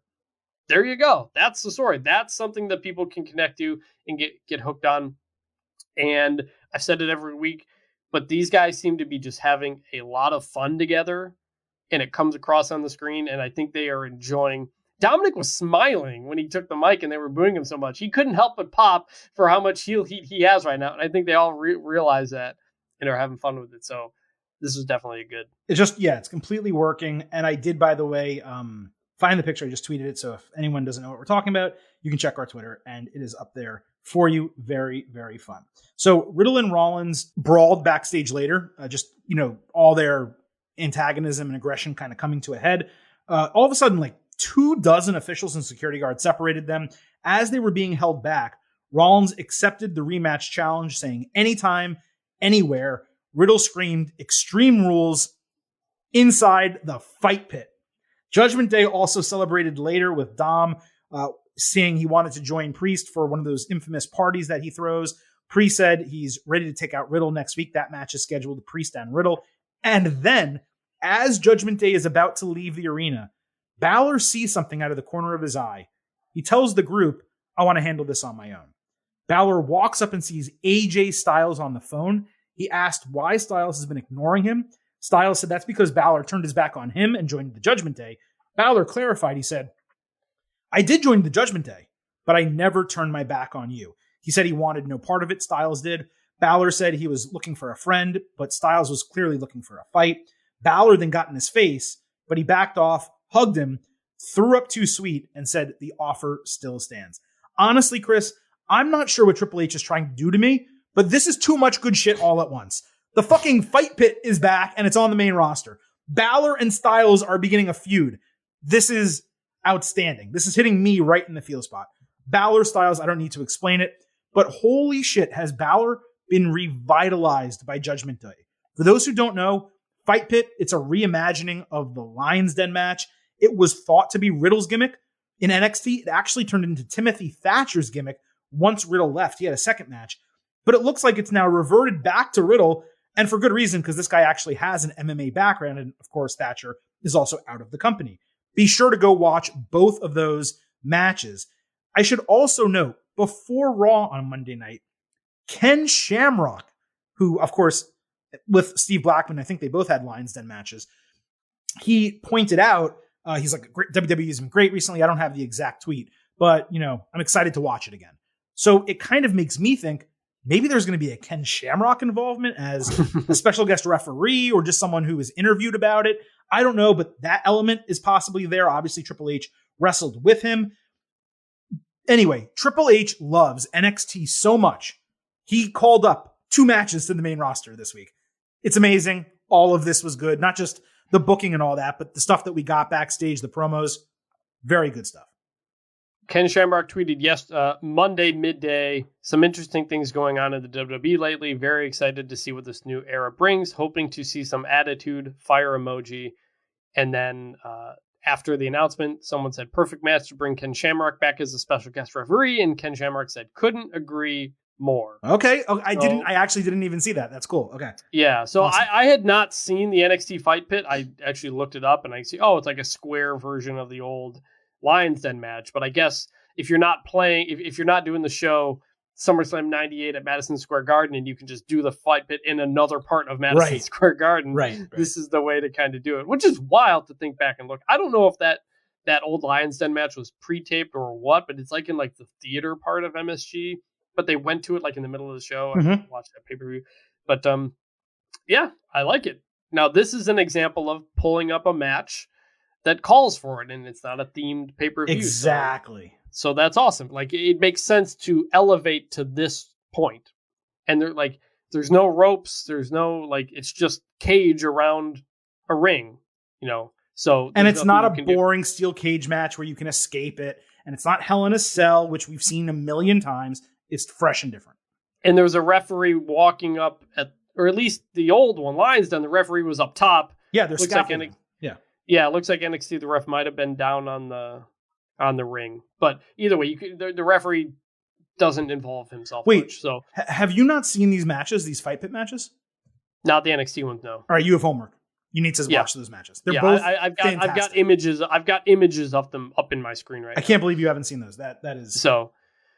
Wow. But so that's great. And then the Balor AJ stuff, I love the clarification because when he said, no, I didn't turn my back on you, I was trying to remember. I was like, wait, didn't Judgment Day beat up AJ Styles? And I was like, oh no, that was with Edge. Yep. That was before Finn Balor. So I appreciated that they kind of clarified that for those who may have been confused in the moment.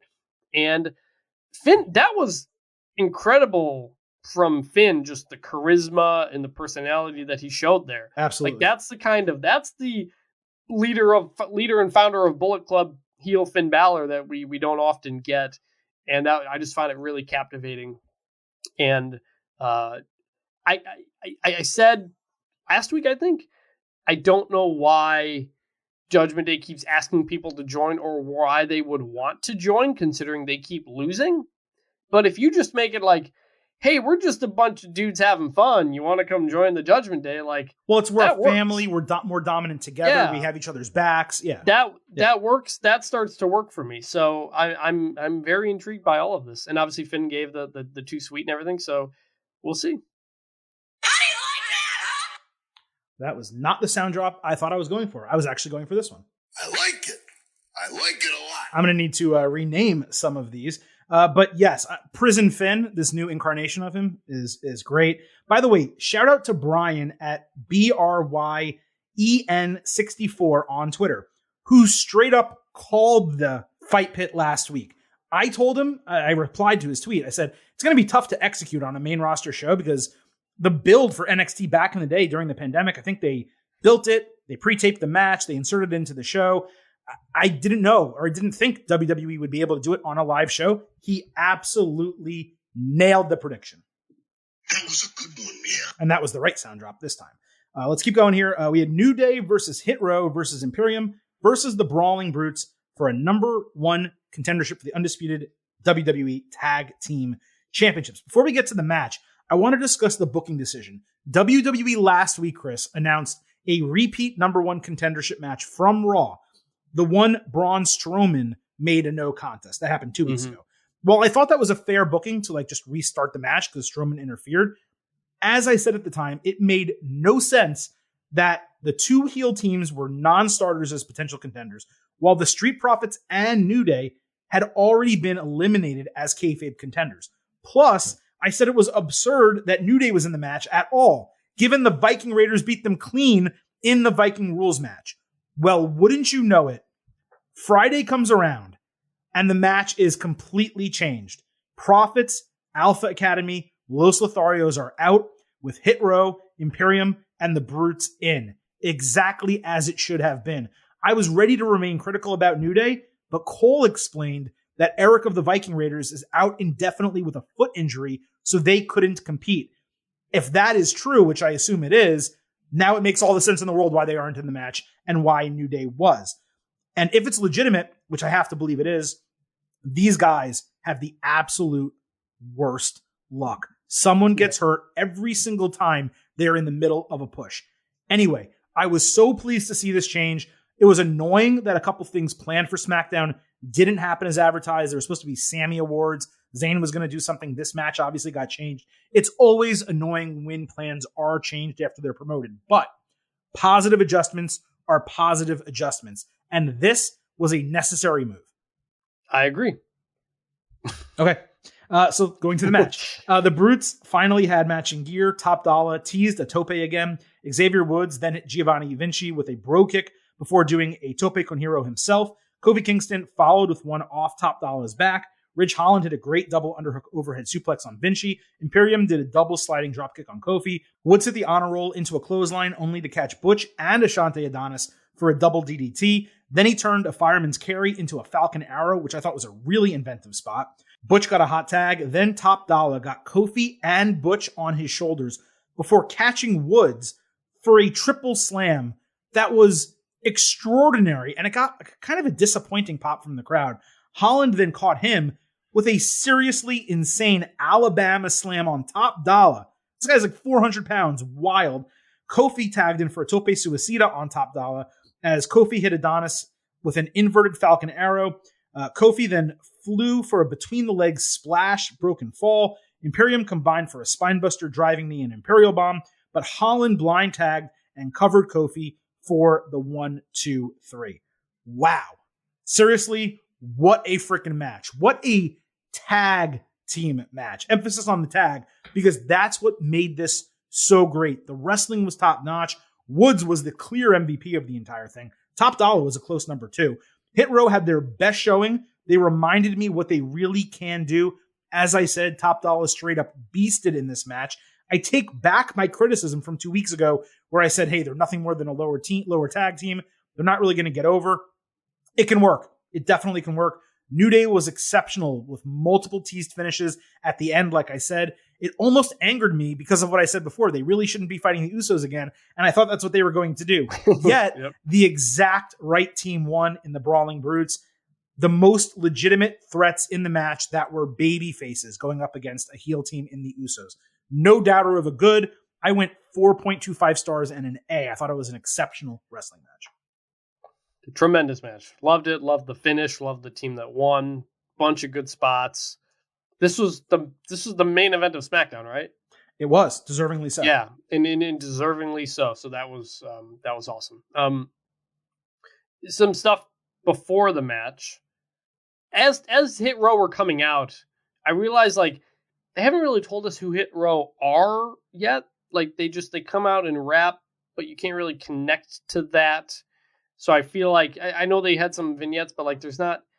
They feel like they're doing characters, and it just I not connecting to them yet. Even though I like them, I like Top Dollar, and I'm glad he got those big spots because I find him really fun to watch in the ring because he's just a different kind of guy in the ring compared to everybody else going on. Also,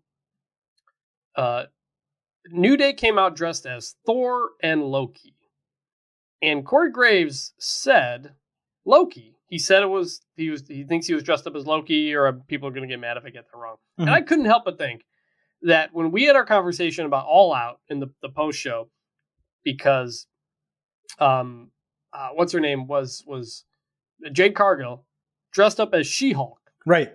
And you felt that they couldn't say She-Hulk on the broadcast for whatever reason. Wouldn't concerns, yeah. And so when I heard Loki, and you'd point out like Johnny Gargano, they don't necessarily say it either. So I don't know if Corey just said Loki on his own and he wasn't supposed to, or what. This is a very, very minor thing. I thought I had the same thought. I had the same thought, and I think he almost got like a message in his ear, hey, you shouldn't say that. And that's why that's why kind of Michael Cole came back on top of it. Maybe. Also, did it feel to you that I didn't go back and check, but the Imperium music, did it feel like they played more of the original theme before switching to the new one, or was that what it was 2 weeks ago? At Clash of the Castle, I think it was the same. Because it felt longer to me, and I told you last week when they played it, I popped because like, oh man, they went to the old theme, and then they didn't. And then they got me again. Like, I don't know why. I thought, oh, they actually did bring back the music. No, they didn't. And I didn't go back to look. I don't know if it was longer before they cut to the old new one or what, but I just really want the old Imperium theme back. And that. And also, I think there was like good 5 seconds of silent during this match because I think there was a holy shit chant. And when it's on Fox, they have to completely cut the sound off. It's not just Fox. It's Fox, USA. AEW bleeped Jade Cargill saying holy shit recently. What's going on here? It's weird. Like Fox being on a broadcast network, I think that's the only one I understand. Yeah. Yeah. So I there might be different, but it was just I caught that, and so just want to add those onto those. Yeah, no, all that's true. The only issue I had with this booking wise, I should note, is the title match is happening next week on SmackDown. There's only 2 weeks until Extreme Rules by the time we get to Friday's show. I don't see why you wouldn't just wait and put this on the PLE. Like, there's only 3 matches, I think, booked for the show right now. So why not just put it on the show? I think that was very odd to put it on SmackDown, especially given the Undisputed Tag Team Championships are barely defended at all, and they really should be, given they're the only champions. Moving over to Raw, the Brawling Brutes, Holland and Butch, appeared on Raw to cut a promo on the Usos, given they're challenging for the titles. They explained it that, hey, we're challenging and we could potentially be on Raw, so that's why we're on Raw. They both spoke briefly. They didn't really say much. Dressed in San Francisco Giants gear, the Street Profits congratulated them. Montez Ford quoted Kanye West Barry Bonds, saying they became number 1 contenders without beating the Profits, who are the best team in WWE. So the Brutes and Profits had a match. Dawkins hit the double underhook swinging neckbreaker. Butch then caught him on a leapfrog with a great kick right to the jaw. Ford crotch chopped while he was on the top rope and hit an assisted flying blockbuster on Butch. Popped the crowd huge. Dawkins pounced Holland. Ford hit a big tope con hero. The Profits tried another double team, but Butch snapped Ford's fingers and they hit Dawkins with a heel kick power slam for the win. First of all, the Brutes must get a better tag team finisher. They and Hit Row both need better finishers. They're horrible. Now, you had to expect this win to establish the team, and given the Profits are out of the title chase, it wasn't the worst booking to use them here. But with so many tag teams now added to the scene, this just goes to show the titles need to be split again. The tag team division is the strongest it has been in a while, talent-wise. Not just the strongest, the deepest across 2 shows. They could definitely use the 2 sets of tag team champions. But this was good. It was a good match. It continued the building of the Brawling Brutes as baby faces, and all that is a positive. Good match, right result. I couldn't help but think, when was the last time these two won a straight up normal tag team match? Like, I know they feuded with the New Day forever, right? But there weren't many matches involved in that. It was that's why this match was so important, because it was Ridge Holland and Butch Dunn as a tag team, I can see it now. Yeah. And that was kind of the first time I could really see it. So I thought it absolutely accomplished, what it wanted to. It did. Having them on their own without Sheamus, allowing them to talk, wrestle together, win clean. Those are all things that haven't happened. So yeah, I totally agree with you. Also, Pete Dunne or Butch did the finger thing again that I complained about last week. Mm-hmm. And Byron Saxton referred to it as snapping the fingers. Yeah. So it wasn't a ligament move. It's snap it. I don't like it. I just want to follow it. Well, guess what? As long as Pete Dunne is in WWE, you're getting it. So you better get used to it. Let's move to the women's storylines across SmackDown and Raw. And the only reason, we usually try to do these early in the show, the only reason these were pushed back was because there were title matches and extending storylines from all of those feuds, plus the White Rabbits and things. So we're getting to the women late. Apologies. Normally not the case here. Ronda Rousey sat down for an interview when Liv Morgan quickly interrupted her. Morgan said Rousey says words like, quote, with all due respect, that mean nothing because she has no respect. Rousey countered that Liv isn't due her respect. Liv said she's the only person in the world to beat Ronda twice, and all Rousey can say is the same stuff that Liv's doubters have her whole life. Morgan said she knows her words don't matter, so she'll prove it in the ring in an Extreme Rules match. Rousey called it her funeral and stormed off. I thought doing a taped face-to-face segment was to both of their benefits because they were both strong here. They actually got me more interested in the rematch, despite all of our expectations and, in some respects, concerns that Rousey's just going to take the title. The stipulation presents an out for her to potentially lose, so I just thought this was good from top to bottom. Yeah, I agree. Not really much more to add. Good step in the right direction. Bayley fought Raquel Rodriguez on SmackDown. Damage Control hit the ring, bragging about being on both shows as the women's tag team champions, taking out Raquel and putting Aaliyah on the shelf. Apparently she's injured. Bayley said they exemplify greatness, which brought out Raquel to call bullshit and chase them out of the ring. Raquel threw Io Sky into Dakota Kai outside before the bell. Then she charged at Bayley like a bull and did a spinning front slam. Rodriguez went for her finishing sequence when Damage Control distracted and Bayley injured her knee into the turnbuckles. Bayley worked the knee. Raquel came back with 2 fallaway slams, but the heels again distracted as she went for the spinning elbow. Rodriguez slammed Dakota Kai into Bayley and hit the spinning elbow on both of them.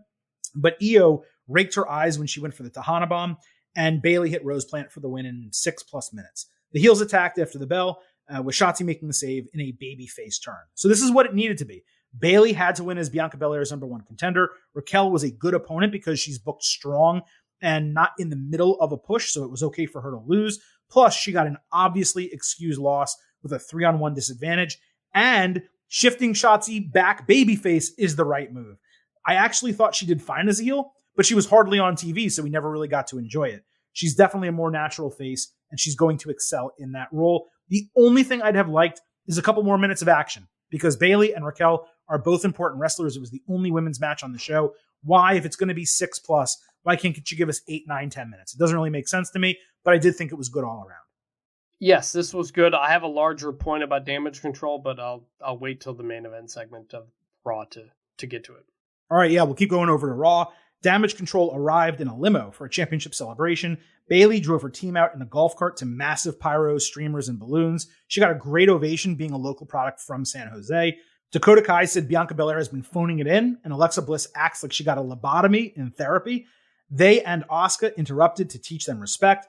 Bayley said Bliss was a shell of herself. Alexa actually said, "You're right," and wished she could torment Bayley like she used to, but settled on beating her ass instead. She threw Lily down and punched Bayley. Bliss later got a video package ahead of the match. So we got Bliss versus Bayley. This main evented Raw. Bliss cannonballed Bayley from off the announce table. The lights flickered during the match. As I said earlier, may have been another Bray Wyatt tease. Appropriate given the promo in the segment that I just discussed a second ago. Bayley later caught her with Bayley to belly for a near fall. She tried to cheat using the ropes for a pinfall, but Belair pushed her feet off. Damage Control ran Belair into the post and avoided Asuka, who hit a hip attack clean into the steel steps that had to have hurt to some degree. Bliss hit her DDT, but didn't bother to cover, even though she uses it sometimes as her finisher. I thought that was weird. She instead went for Twisted Bliss when Io chopped her leg out, and Bayley caught her with Rose Plant for the win in 16 minutes. Damage Control attacked after the bell. They helped Io hit a springboard moonsault on Asuka. Belair cleaned house, only to eat a triple team, plus a huge forearm and a Rose Plant from Bayley. Then Bayley grabbed the mic saying she is in full control and wants the title on the line at Extreme Rules. And that is gonna be a horror show. How do you like that, huh? I bet you guys thought that drop was gone. It is not. It is Extreme Rules. It is not a horror show, though. This is a good booking. I thought it was a really strong way to continue building Bayley, having her beat someone who could eat the L without harm. Contrast this with the SmackDown match, and you're talking about a bout that was nearly 3 times as long and at least twice as good. And that's with Alexa Bliss in it. A women's match like this excuses there only being one on the show. It was the main event. It was 16 minutes. But a 6-minute match on a 2-hour SmackDown and only 2 women's matches all week, especially when you now have 3 titles, it's just disappointing. Still, this extended segment was quite good, both in the ring and showing Damage Control's growing dominance as a group. This is probably the most I've ever believed in them. It was also the most fluid that they've worked to this point. So a double good here. That's it. Go ahead. That is exactly what I was going to say. I'm sorry. I didn't mean to steal your thunder. Well, because I watched SmackDown right before Raw, so they kind of blurred together for me. But when Damage Control came out and cut that promo in the ring, I realized like they're missing something. They all only speak in sarcasm, and it feels like they're doing a gimmick. Like it feels like they're being fake. It feels like, and I know that's what heel Bayley was, but it feels like it's 3 heel Baileys. And it was like, I don't fear them. They're just kind of annoying. Mm-hmm.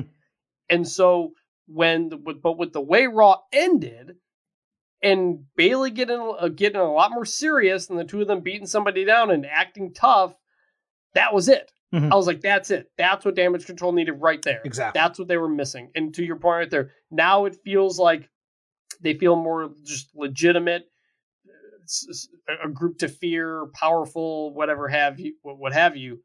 That what was missing. So I'm glad we got that at the end of Raw, because I realized Damage Control wasn't really clicking for me because it was just nonstop sarcasm.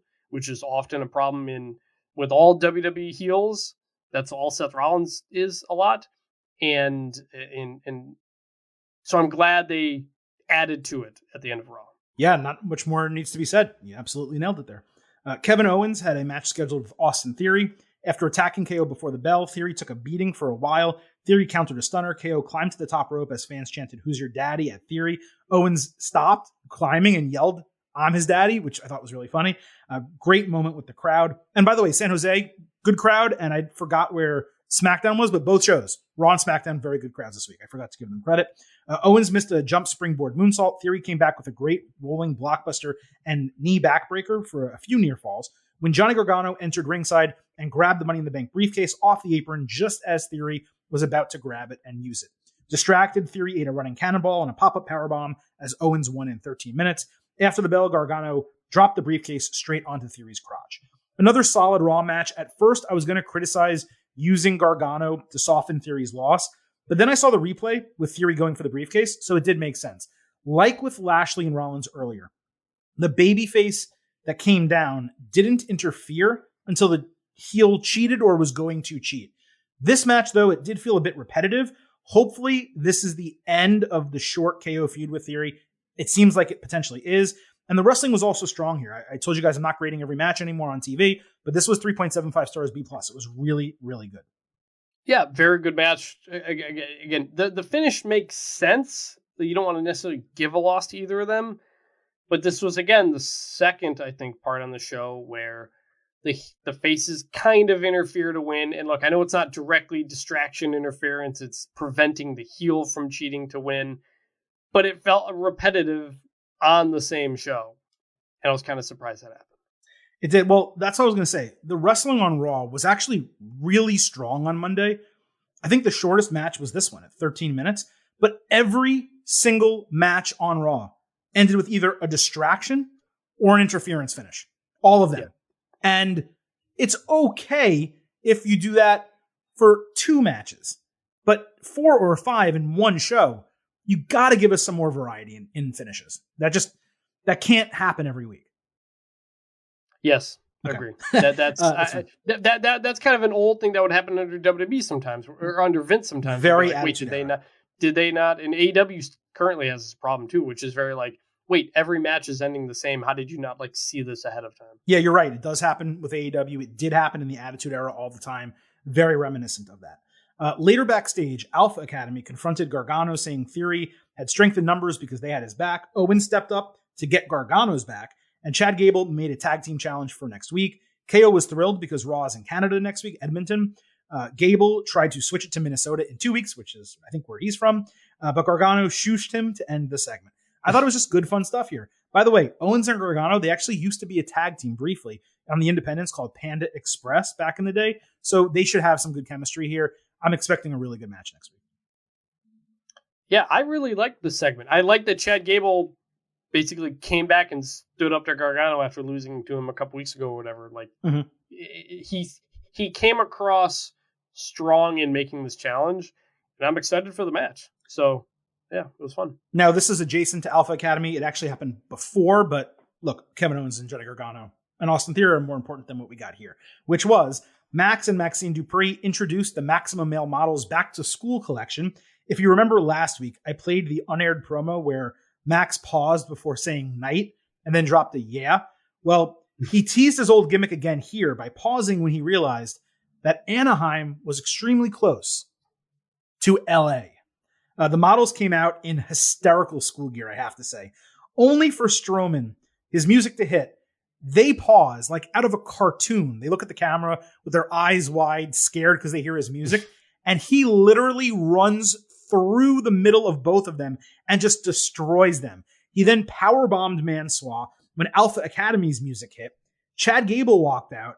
Otis attacked Strowman from behind. Shockingly, Otis got up on Braun and picked his ass up clean for a world's strongest slam.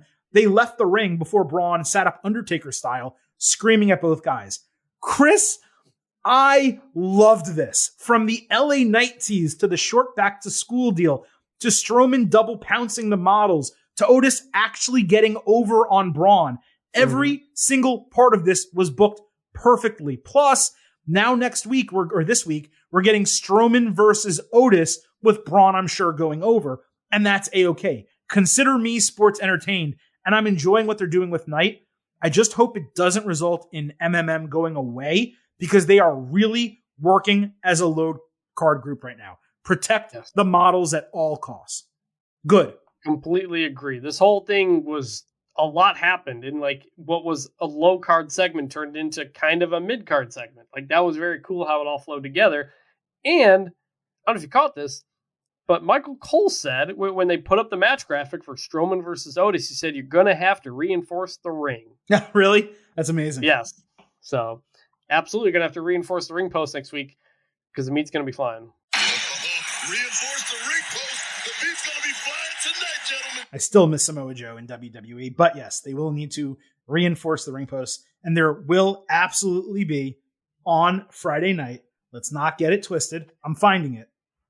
Big meaty man slapping meat. That's what I want. I did forget that part of the entire thing. I mean, this is Big Meaty Men Slapping Meat Ultimate Edition, right? Like Otis and Braun Strowman. What else could you want? So this is going to be great. The Miz with Tommaso Ciampa were in the ring on Raw for a special Miz TV. They called out Dexter Lumis for breaking into his home, threatening his wife and children, and the stress affecting his daughter Madison's Minions-themed birthday party. As Miz started screaming at him on the mic, behind him, Lumis sawed a hole out of the carpet of the ring with a hunting knife and stunned Miz by grabbing his leg and pulling him down. Now, Ciampa saved Miz, and then after he saved him, Ciampa nearly got pulled down until, I don't know what it was, but he bopped Lumis on the head with something, some type of object. And they ran away, and Lumis had his head poking out of the ring to end it. This is simultaneously dragging, yet also retaining my attention. I was trying to find like another bad or ugly this week. I just couldn't do it. This was good also. One bad, the rest good in WWE. Yeah, like I give this like a light good because I think you said it right, where it's like it is kind of dragging and not going anywhere, but also it is interesting week to week. Like I kept thinking, oh, this isn't like Kane dragging Daniel Bryan under the ring. He's taking him to hell. No, he's going to murder him. Yeah. You can't fade away. Like, was he just going to murder him underneath the ring? I don't know. Like, so that was odd. And then respect to Corey Graves, who, when they after that or came back from commercial or something, was like, "Can we go back to this for a minute? Like this was another attempted kidnapping. The Miz is in trouble. What is going on?" And Jimmy Smith and Saxon were like, "Whatever, man." It's weird, but it's also funny at the same time. It's entertaining, and if it continues to drag on for an extended period, then okay, maybe it'll start turning bad. I kind of feel like I gave it a bad, not last week, but the week before, because I did like what they did last week, I think. But it's just good. I mean, and I gotta say, the only bad I gave WWE this week, you disagreed with me on. So I think, you're at 100%, batting 1,000? All good? I believe so. This was a light good, yeah. So there you go. Yeah. I mean, look, on this show, and anyone who's listened to us long term, there have been many weeks where the vast majority of this segment have been bads and uglies for WWE. But this week, just top to bottom, I do have to say, Chris, I was sports entertained. I was entertained as a wrestling fan. My mind was piqued about potential storylines and gimmicks and characters and things that are happening going forward. And of course, yes, we did discuss, the Roman Reigns and Logan Paul booking, but in the greater context of this Bloodline long-term storyline, it's just WWE right now, more than it has in a long, long time. It seems to be hitting on all cylinders. And we here at the Getting Over Wrestling podcast are extremely excited to be able to bring you this breakdown every single week. Now, that said, we do have another show coming this week on Thursday. We will be back talking NXT and AEW. AEW, of course, they will do Dynamite Grand Slam on Wednesday. They will also do a 2-hour Rampage Grand Slam on Friday. If I'm not watching SmackDown until it's taped, I'm probably not going to watch Rampage Grand Slam until like Wednesday afternoon before the next Dynamite. But on Thursday's show, we will have a full breakdown of AEW Grand Slam and NXT, which looks to be the first non 2.0 show or it seems like there's 2 weeks of transitional shows between NXT 2.0 with all the colors and NXT White and Gold, which looks to be the third, if you want to call it, incarnation of NXT. There's been more than that technically, but regardless, this past week in promoting the show, they had the multicolored graphics with the new logo. Both episodes were taped. I presume they're either moving to Full Sail or they're rebuilding the Performance Center to represent the change in NXT. So the next 2 weeks, I think, are kind of in between shows, meshing the two styles together. And then 3 weeks from now, we will get the new NXT or whatever that is going to be. So look out for that on Thursday, our AEW and NXT show. And of course, we will be back 1 week from now, same bat time, same bat channel here with your next WWE edition of the Getting Over Wrestling podcast. Please do not forget that this show, every week, every episode. So head on over to Apple Podcasts and Spotify. Drop those 5-star ratings on Apple. Please go ahead, leave us a written review. Tell everyone why you love the show and why they should listen. And do not forget to follow us on Twitter at Getting Overcast. Thank you, Chris, once again for joining us. It is now time for the Silver King to sign off and leave you with just 3 final words.